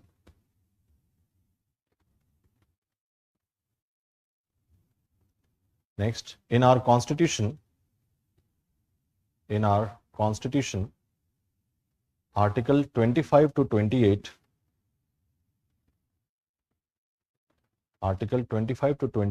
manifest the Indian brand of secularism.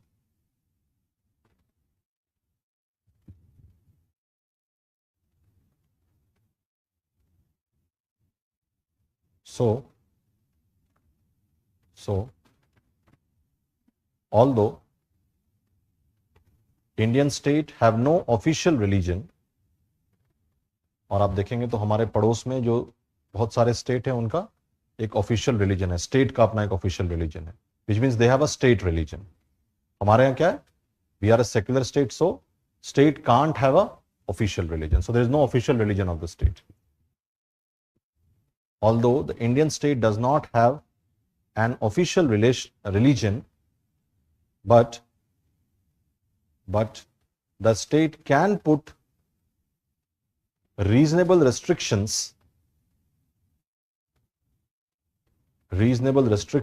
to reform religion.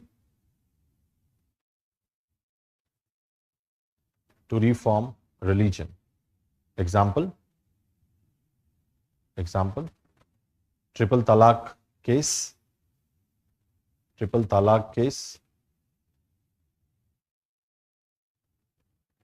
comma, the Hindu Code Bill 1955, Hindu Code Bill 1955.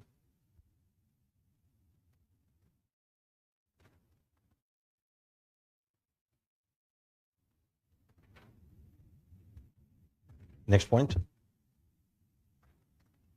In the West,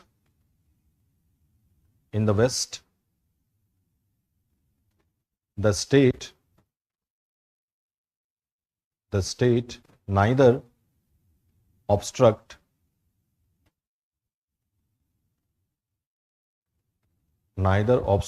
nor promote religion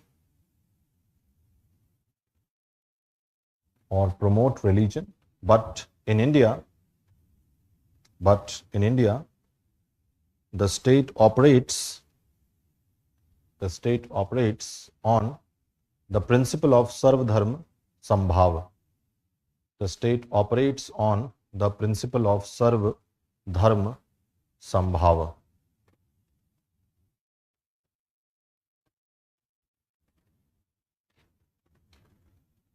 एक case था जो आपको ध्यान रखना है. इस case के बारे में हम लोग जब गवर्नर के ऑफिस के बारे में पढ़ेंगे तो इस केस को डिटेल में पढ़ेंगे, because it's a landmark judgement in this particular case. But अभी हम इस केस का बस जिक्र कर रहे हैं ताकि सेकुलरिज्म शब्द के साथ हम उस केस को जोड़ सकें. एक जजमेंट आया सुप्रीम कोर्ट ऑफ इंडिया का, SR Bommai versus union of India. And this judgment came in 1994. And in this judgment, SR Bommai versus Union of India, the Supreme Court declared that secularism is part of the basic structure of the Constitution.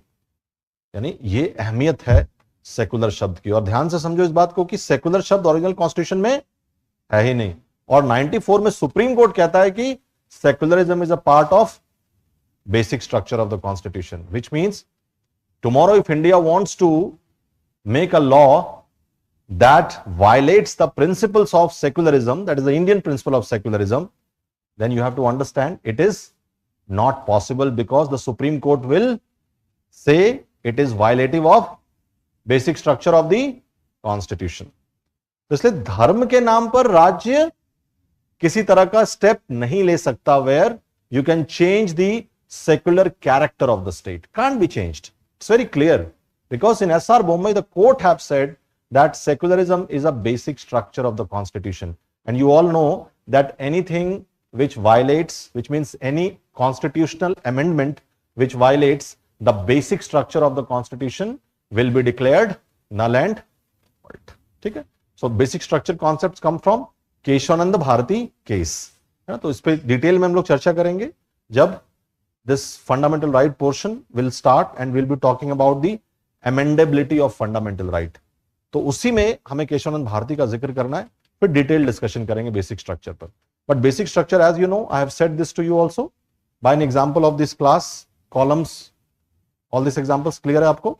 You know, the ceiling, the walls, the windows, the you know the doors. So what can be changed and what cannot be altered or changed? Something which is basic structure, the structure on which we stand, it cannot be changed. Otherwise, this building will come crashing down. Similarly, anything that is changed in the constitution through which you can actually just make the constitution come crashing down, which means the constitution will lose its original character, that change in the constitution is not allowed. ठीक है? This इस judgement का जिक्र करें, SR Bombay versus union of India 1994. The supreme court declared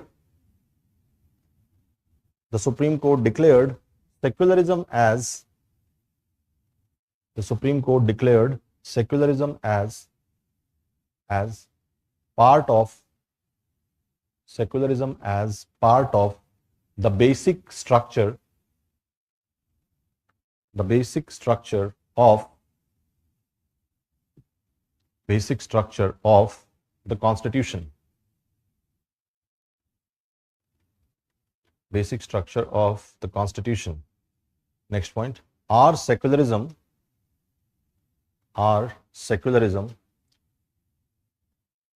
also supports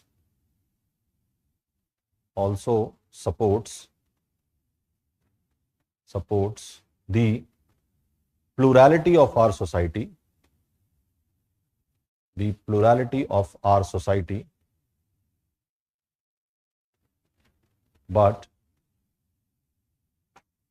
at the same time it also promotes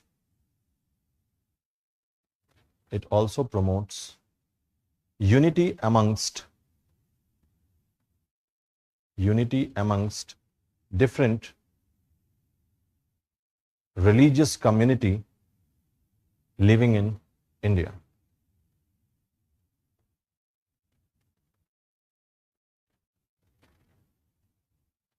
Is it fine? तो ये एक हमारे पास कमेंट्री भी है ताकि आप जब इसको रिवाइज करें, प्लस जो मैंने एक टेबल आपको बता दिया उसको साथ में मिलाकर आप देखें तो सेकुलरिज्म की जो पूरी फिलोसॉफिकल कॉन्सेप्ट है वो भी आपको क्लियर हो जाएगी. And you will be able to appreciate the difference that exist between the western brand of secularism and the Indian brand of secularism. There is a huge difference between the two, you know, the two versions और the two different views of secularism that we talk about. Because ours is a very positive view of secularism, where state does not say that I will not enter to reform the religion. Now in the Western secularism, there is very difficult. There is a huge difficulty because the state says that it can neither obstruct nor interfere. Here, we will not obstruct, but only on the basis of principle. If you violate any principle of the constitution, then we will obstruct. We will restrain that practice. And that has always happened in our country across religion, you know. So that's basically our view of secularism, largely captured under the ideas of सर्वधर्म समभाव. ठीक है, सो ये एक बड़ा concept है और इस कॉन्सेप्ट पे और भी ज्यादा क्लैरिटी हमको मिलेगी जब हम लोग 25 से 28 आर्टिकल पढ़ लेंगे. Because as I said That is the backbone of understanding the Indian secularism. Okay. Now, ये बॉम्बे है, आई है, ठीक है. The next word which is there, democratic.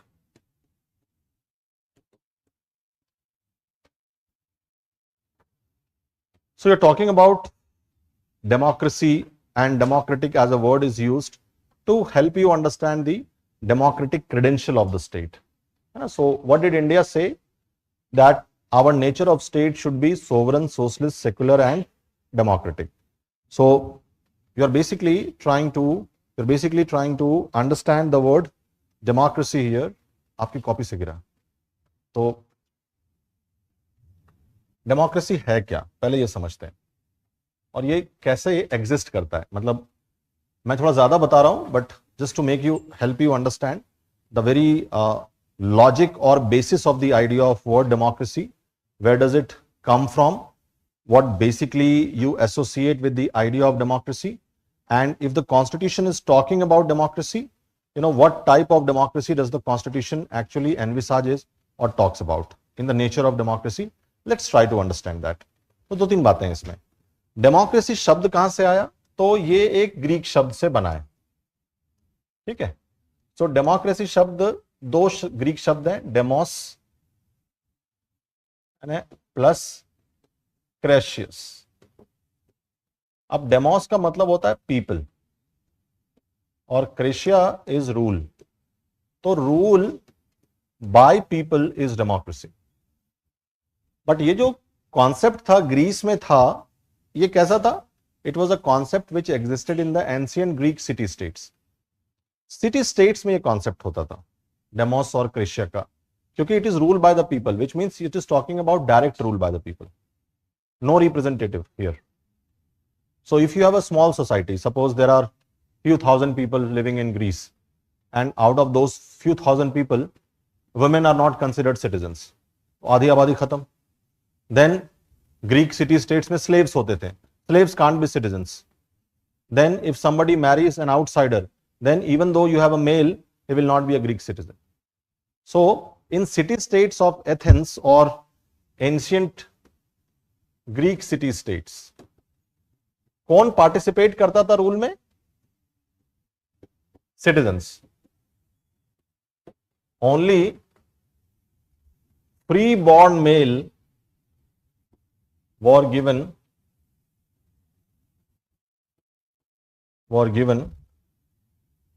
citizenship,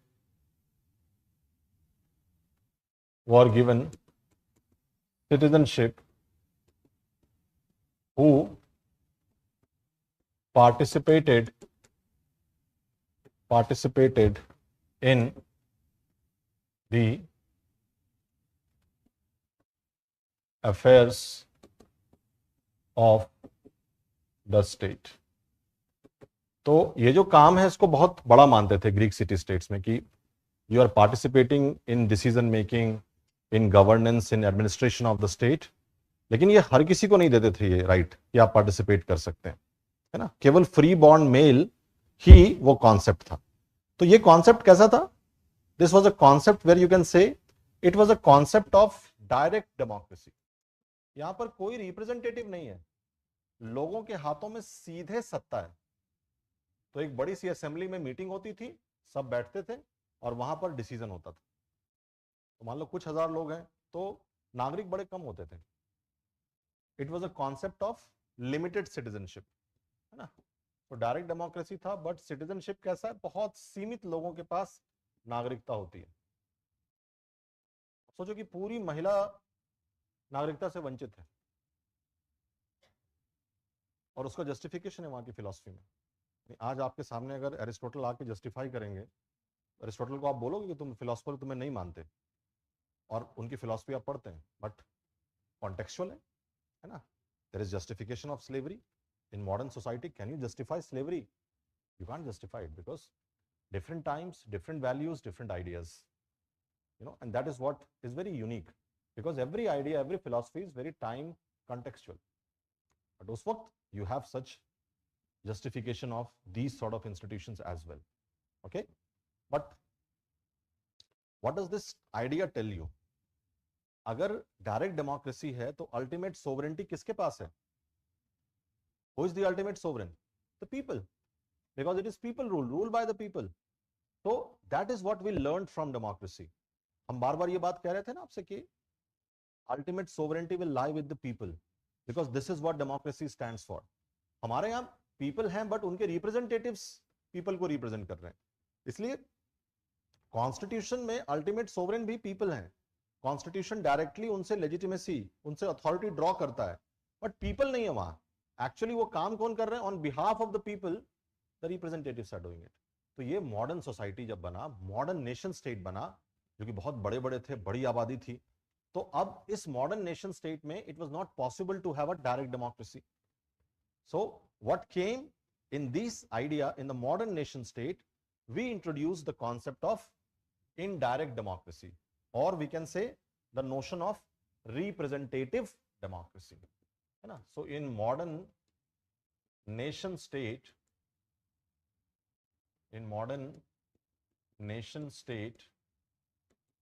the concept of democracy became indirect democracy or representative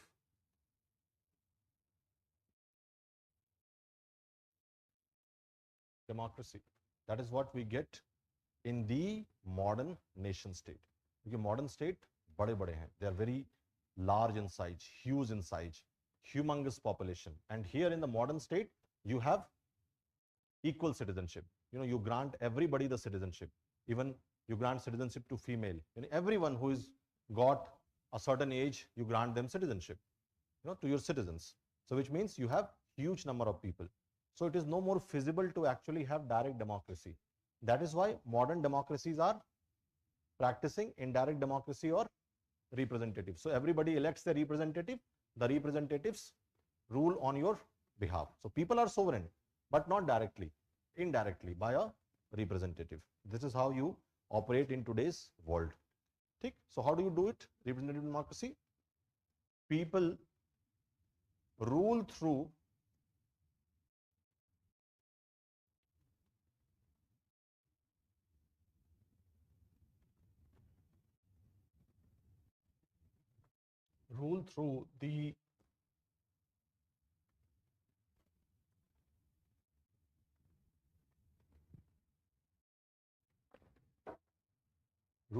the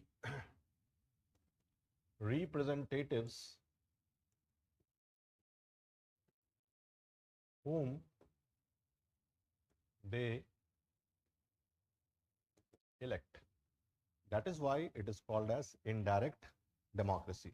So people are still ruling in democracy, but not directly, but indirectly. That's the basic point. Okay. So the model that we have in today's time in the Indian Constitution, that is the idea or the model of direct, not direct, but indirect democracy. What is this model? So how do we understand these two different variations or these two different concept of democracy? तो सबसे पहले अगर आप democracy को देखेंगे as a feature और as a idea, so democracy have certain features. So first let us write down the features. What are the features that you associate with modern day representative democracy? First, doctrine of popular sovereignty. इसकी feature क्या होती है? तो मैं democracy भी आपको थोड़ा समझाने की कोशिश कर रहा हूं. इसका फीचर होता है doctrine of popular sovereignty. What does it mean? It's basically the doctrine and it says that the government governs on the will of the people. तो सबसे बड़ी विल जो लोगों की जीत कराएगा वही गवर्नमेंट बनाएगा, मेजॉरिटी. तो क्या लिखा हुआ है? Popular sovereignty. पॉपुलर मतलब people. Sovereignty. People are still sovereign. So it will always be a case where whosoever governs you, they will govern you, but only if they have got the will of the people on their side. If not, then it's not a government based on popular will. So it's illegitimate. Hitler की सरकार थी, but it was not based on popular will. तो आमतौर पे dictators, authoritarian rulers जो होते हैं, their government is not based on popular will. यानी कभी भी उनके साथ पॉपुलर विल नहीं होता. हाँ, ये अलग बात है कि अगर तानाशाही से वो कोई चुनाव कराते हैं, जैसे नॉर्थ कोरिया के लीडर से कहा गया कि आपके यहाँ तो चुनाव होता ही नहीं है, तो how would you know that you are governing through popular will, democracy? See, every periodic elections we have and people express their opinion. उन्होंने कहा ठीक है, अभी चुनाव कराते हैं. तो उन्होंने चुनाव कराया और 100% वोट उनको मिले. उन्होंने कहा बताओ, तुम लोग 35-36% वोट में सरकार बनाते हो और कहते हो कि विल ऑफ द पीपल. हमारा देखो क्या विल है. और एक आदमी इधर से उधर नहीं खिसक रहा, कह रहा नहीं, आप ही हैं हुजूर, आप ही हमारे शासक हैं. And that's the will of the people. But that is manufactured because you are not allowing free competition. In democracy, the will of the people matters because you allow free competition among different opinions, ideas, parties, people. That's the point. So government governs on the will of the people. लिख लिया ये बात? Government governs on the will of the people. तो government governs मतलब governmental authority यानी state. तो state आपको govern करती है, बट स्टेट अपने मन से गवर्न नहीं कर सकती. वही स्टेट गवर्न करेगा जिसको लोगों की सहमति मिली. Will of the people. Government governs on the will of the people. Next point लिखिए, participation of the people. Participation of the people. Participation of the people. People sometimes directly, और जैसे मान लो बहुत बार होता है कि सदन में इनडायरेक्टली भी आपके रिप्रेजेंटेटिव फिर आगे सुनते हैं, तो इसलिए लोग पार्टिसिपेट कर रहे हैं. हमारे यहाँ वैसे लेजिस्लेचर चुना गया. लोकसभा में डायरेक्ट पार्टिसिपेशन है लोगों का, लेकिन राज्यसभा में इनडायरेक्ट.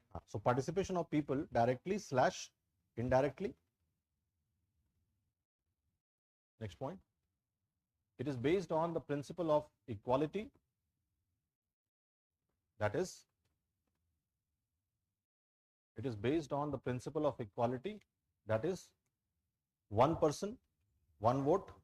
यानी वैल्यू ऑफ वोट क्या है? ऐसा है कि कोई बहुत अमीर आदमी है जिसको पूरा दुनिया सेलिब्रिटी मानता है, वो वोट करने आएगा तो उसके एक वोट का मान 1 लाख है, और मुझे कोई नहीं जानता, मैं वोट करूंगा तो मेरे वोट का मान -1 है. No, everybody is got.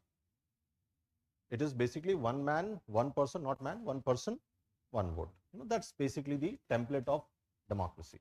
So it is based on a concept of universal adult franchise. You get that universal adult franchise through, and we have article 3 to 5 which talks about it. 3 to 6 talks about universal adult suffrage. So you have a age that you provide so that everybody who's attained that age, everybody gets the right to vote, and one person vote is equal to the other person vote. So there's no differential voting. ऐसा नहीं कि ज्यादा पढ़े लिखे हैं तो उसके vote का मान ज्यादा है, क्योंकि वो ज्यादा अच्छे से समझ पाएगा. कोई कम पढ़ा लिखा है तो उसके वोट का मान कम है, क्योंकि वो वोट की वैल्यू नहीं समझता, वो कुछ और समझता है ना. So now we should know, एक फिर से टेबल बनाइए, the idea of direct democracy. तो इस तरफ डायरेक्ट डेमोक्रेसी को लिखते हैं, ये क्या आइडिया है, और इस तरफ लिखिए indirect democracy.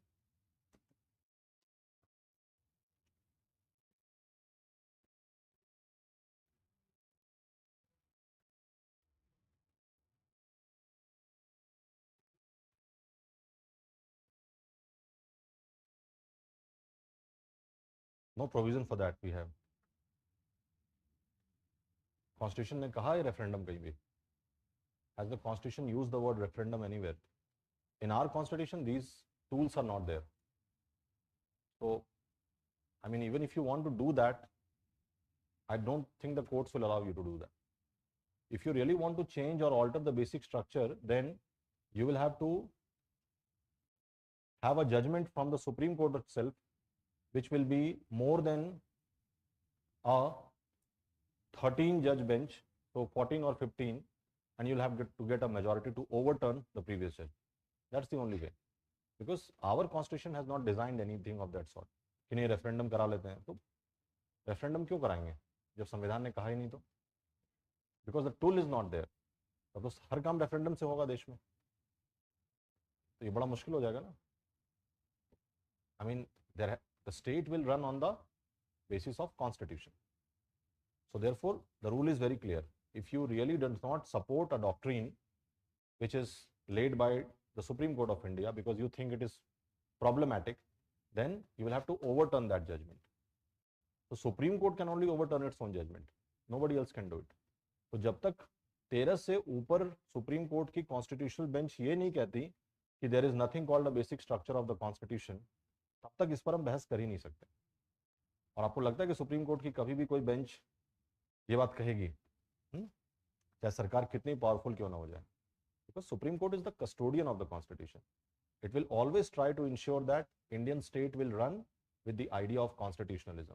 It can never allow the legislature to have unbridled or unfettered power, because if you say that, it simply means that legislature has got unfettered, unbridled power, and that is not a good sign for constitutionalism.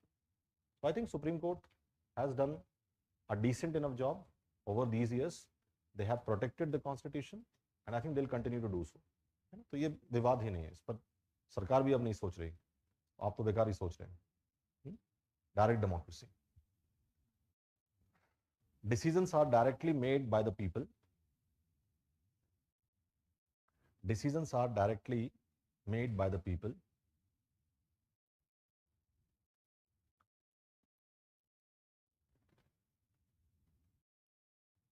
Next point. There are no intermediaries. There are no intermediaries between people and state. या between people and decision, ऐसे लिखो. State तो खुद लोग ही हैं. Between people and decision. अभी तो हमारे यहाँ है ना, कोई सरकार निर्णय लेगी तो हम तो पार्टिसिपेट नहीं कर रहे हैं, we are participating through our representative. लेकिन डायरेक्ट डेमोक्रेसी में डायरेक्ट पार्टिसिपेशन है. डिसीजन और व्यक्ति के बीच में कोई इंटरमीडियरी नहीं है, कोई बीच वाला बिचौलिया नहीं है. No intermediaries between the people and the decisions.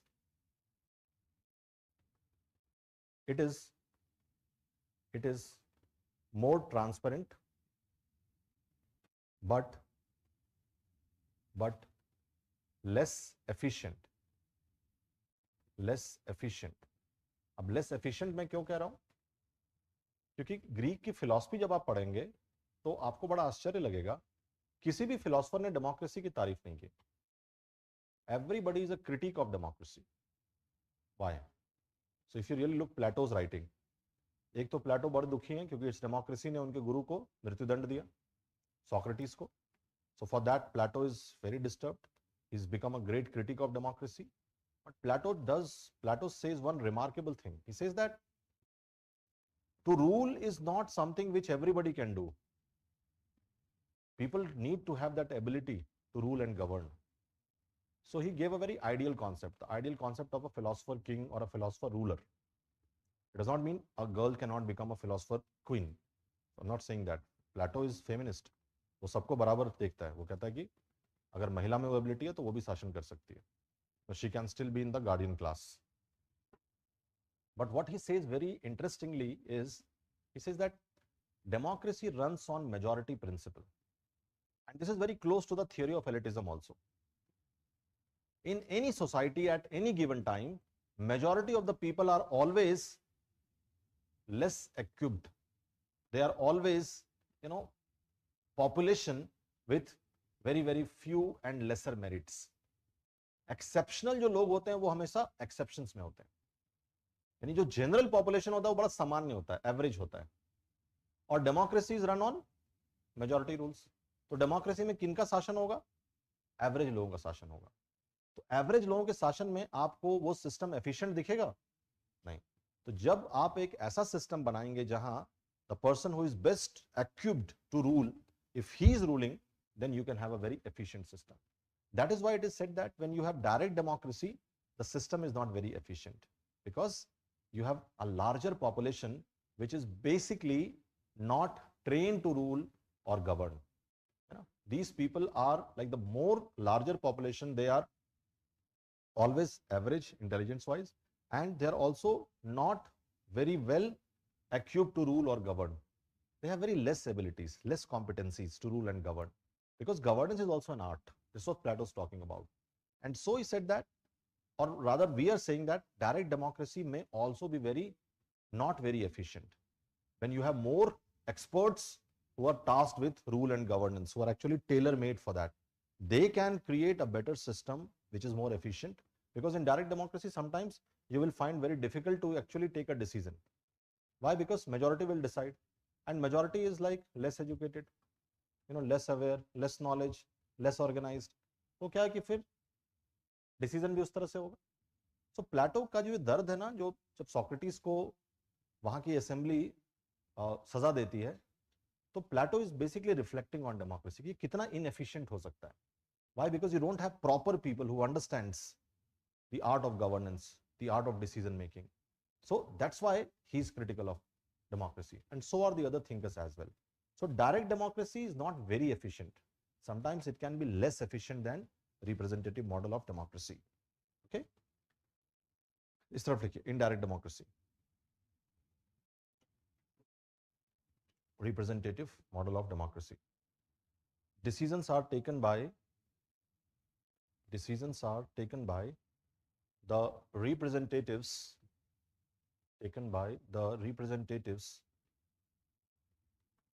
chosen by the people, representatives chosen by the people.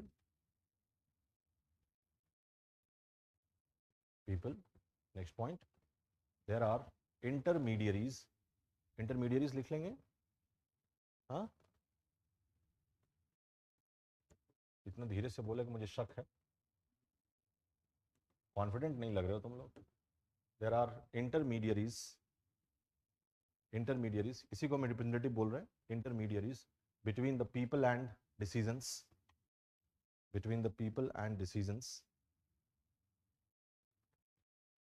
लेकिन ये सिस्टम क्या है, ये लेस ट्रांसपेरेंट होता है ना, लेकिन मोर एफिशिएंट होता है. It is less transparent but more efficient.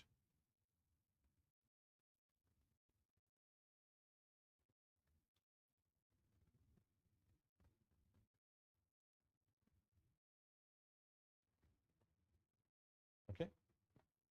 अब यहां पर एक कॉन्सेप्ट है कि इंडिया में क्या किया हमने डेमोक्रेसी के कॉन्टेक्स्ट में. तो we will go to constituent assembly debate. Indian constitution ने इंट्रोड्यूस कर दिया the idea of political democracy. Ambedkar हमेशा ये कहते थे कि if you look at India's democracy is just introduced as a top soil in India, because beneath that Indian society is not democratic. See, democracy is a system that is based on the principles और notions of equality. So political democracy तो तुमने कर दिया, कैसे? 1 person 1 vote, ये तो equality हो गया, लेकिन इससे क्या समाज इक्वल होगा? That is a question he asked. He says you have introduced democracy as a top soil in India, where the soil beneath the top soil is actually not equal. It's actually a society that is very unequal. तो democracy हमारे यहाँ एक political experiment भर था. तो constitution has created political democracy, no doubt. 1 person 1 vote, everybody has a right to vote, universal adult franchise, you have a right to participate in election, you can form your own political party, you have a right to form organization, groups, associations. ये सब political rights दे दिया हमने, सबको दे दिया. But the issue was that were we truly democratic? So we were still not democratic, because अगर political democracy के base में, तो अगर मैं इसको मानता हूं पॉलिटिकल डेमोक्रेसी, जब तक इसके बेस में सोशल और इकोनॉमिक डेमोक्रेसी नहीं होगा, तब तक political democracy can not last long. This is what Ambedkar ji said. Okay, so social and economic democracy. So without social and economic democracy, political democracy cannot last long. So if you see the Indian constitution, or rather I should say, if you look at the Indian preamble, when it is talking about the idea of democracy, then there is a message, implicit message, that we are not only talking about the idea of a political democracy. If you look at India's constitution, there are enough provisions in the constitution which wants to ensure social democracy as well as work towards attaining economic democracy in India as well. So economic democracy would not mean that economically everybody would become identical. It would just mean that we are going to reduce the economic inequality which prevails in society.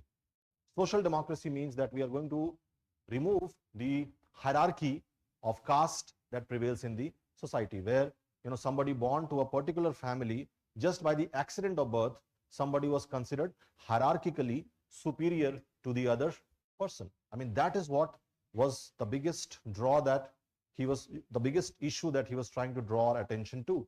So he says that political democracy will become unsustainable in India if with political democracy you're not going to see the advancement of social and economic democracy.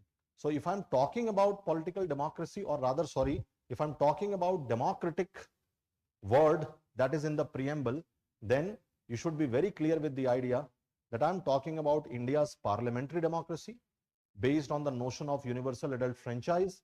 But in that parliamentary democracy, the constitution has enough provisions, enough space where it talks about, where it tries to also move India towards social and economic democracy. So if I say the state will ensure that the wealth do not concentrate in few hands, that is a good enough example where the state is trying to promote the idea of economic democracy, so that there is not so much inequality that may prevail in society. It's a socialist principle also, but it's also something that moves you towards economic democracy. If you see abolition of untouchability, which is talked about in the constitution, if you see the whole fundamental right 14 to 18 that talks about right to equality, I mean, that is the best space that you see in the constitution, which tries to create social democracy in India, where the state is not going to discriminate only on the basis of religion, race, caste, sex, place of birth. So non-discriminatory state, or equality before law, or an equal protection of law. A state that abolishes untouchability, a state that abolishes titles, so that the state can become more or move more towards social democracy. Okay, that's basically the fundamental idea. ये commentary छोटा सा लिख लेते हैं हम लोग, and then we'll end the class. The Indian Constitution, ये photo बना लेना जरूर, हाँ, मतलब not photo as such. The Indian Constitution follows a representative democracy. तुम अपनी कॉपी में लिखते लिखते इसकी कॉपी में क्या लिखती हो? लास्ट पेज पलटो, देखो क्या लिखा है तुमने इसकी कॉपी में. कोई मैसेज लिख रहे थे इसमें? नहीं, बहुत पहले लिखा था, मुझे अभी याद आया. The Indian Constitution follows, the first bench में बैठ के ऐसा लिख रही हो, उसको लग रहा है कि मैं देख नहीं रहा हूँ, चार आंखें मेरी. The Indian Constitution follows a representative democracy based on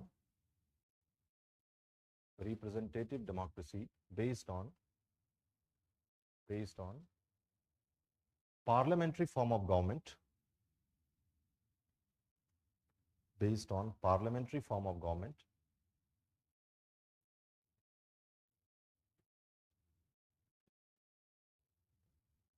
full stop. We have secured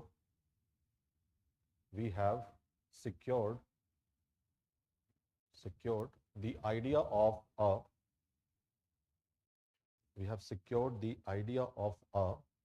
democratic republic through adult suffrage.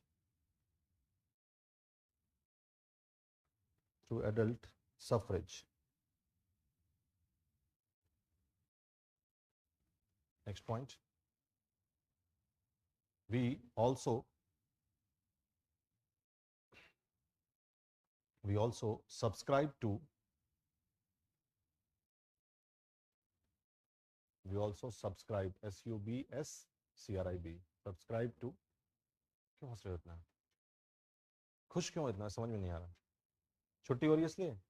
हाँ, ये तो बच्चे लोग करते हैं जो स्कूल में पढ़ते हैं. तुम्हारे लिए क्या छुट्टी और क्या नहीं छुट्टी? इसके दांत अंदर जा ही नहीं रहा इसका. We also subscribe to the idea of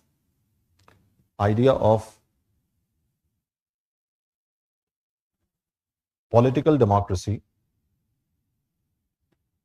Political democracy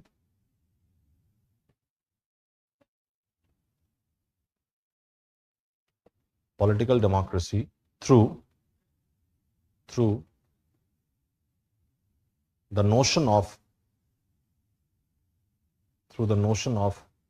one person one vote,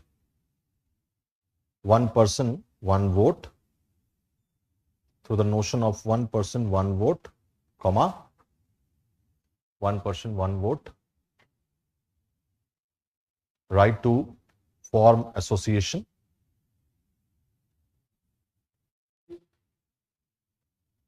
right to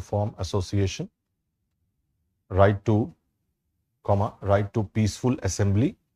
ये सब किस में है? 19(1)A में ये सारा है. 19(1) में एक्चुअली है, एस ए बी सी ऐसे. Right to peaceful assembly. ये सब क्या? ये सब डेमोक्रेटिक राइट्स हैं जो इंडियन स्टेट को एक पॉलिटिकल डेमोक्रेसी बनाता है ना. That's what it is. और ये सब राइट से आप क्या बनेंगे? You will become a political democracy etcetera. वो जब पढ़ेंगे तब, अभी लिखने की जरूरत नहीं. ये सब याद हो जाएगा, डोंट वरी. जहां जिस चीज का जरूरत हो उस वक्त उसकी बात होनी चाहिए, अदरवाइज क्या होता है? खतरा. Next point. Doctor B R Ambedkar had warned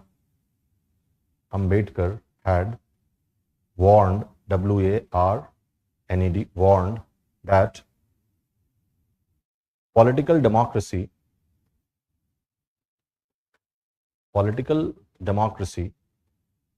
cannot last long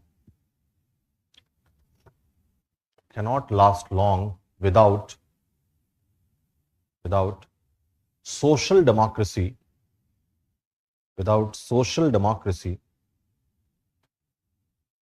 as its foundation.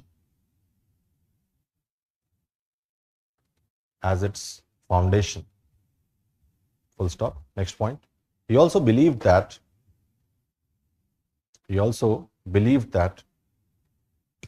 social democracy would be a way of life.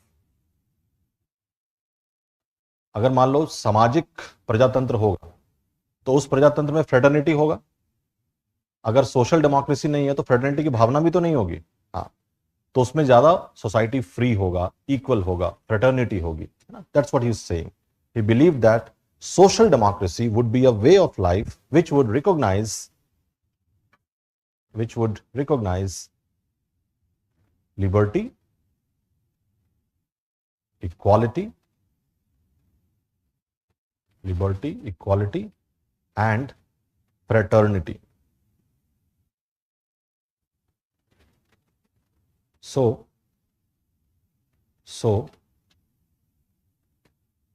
the Indian Constitution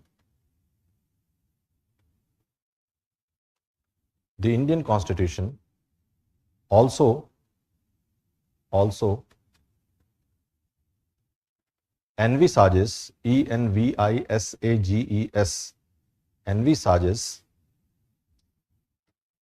envisages social and economic democracy. Because social justice, comma, equality, equality और equality के bracket में लिख लो article 14 to 18, equality 14 to 18, comma bracket close, dignity of individual, dignity of individual, क्योंकि article 15 में आप देखेंगे non discrimination, उसका कारण क्या है, you want to give dignity to every individual, so you abolish untouchability as well, इसलिए 14 to 18 मैंने एक नॉर्मल लिखा दिया क्योंकि हमें राइट टू इक्वालिटी पढ़ना है डिटेल में। Dignity of individual are cornerstones of social democracy.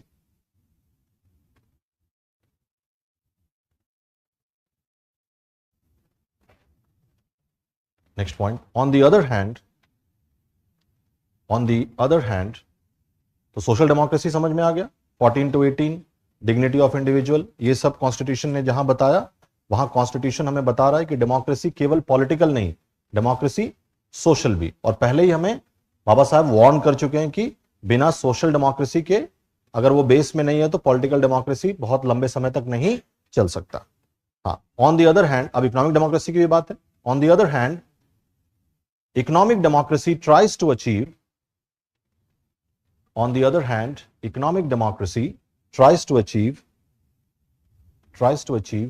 a reduction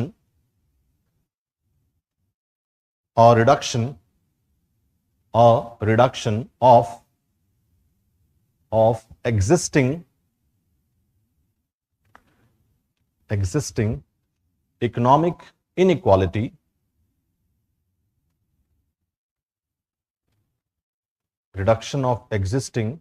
economic inequality and securing the financial needs of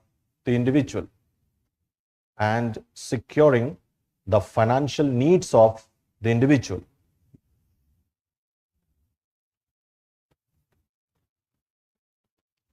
तो अगर संविधान के किस पार्ट को देखें जहां हमें लगता है कि political, social, economic democracy achieve करने के लिए कॉन्स्टिट्यूशन ने ये प्रोविजंस लिखे हैं, तो we just have to look at part 3, part 4।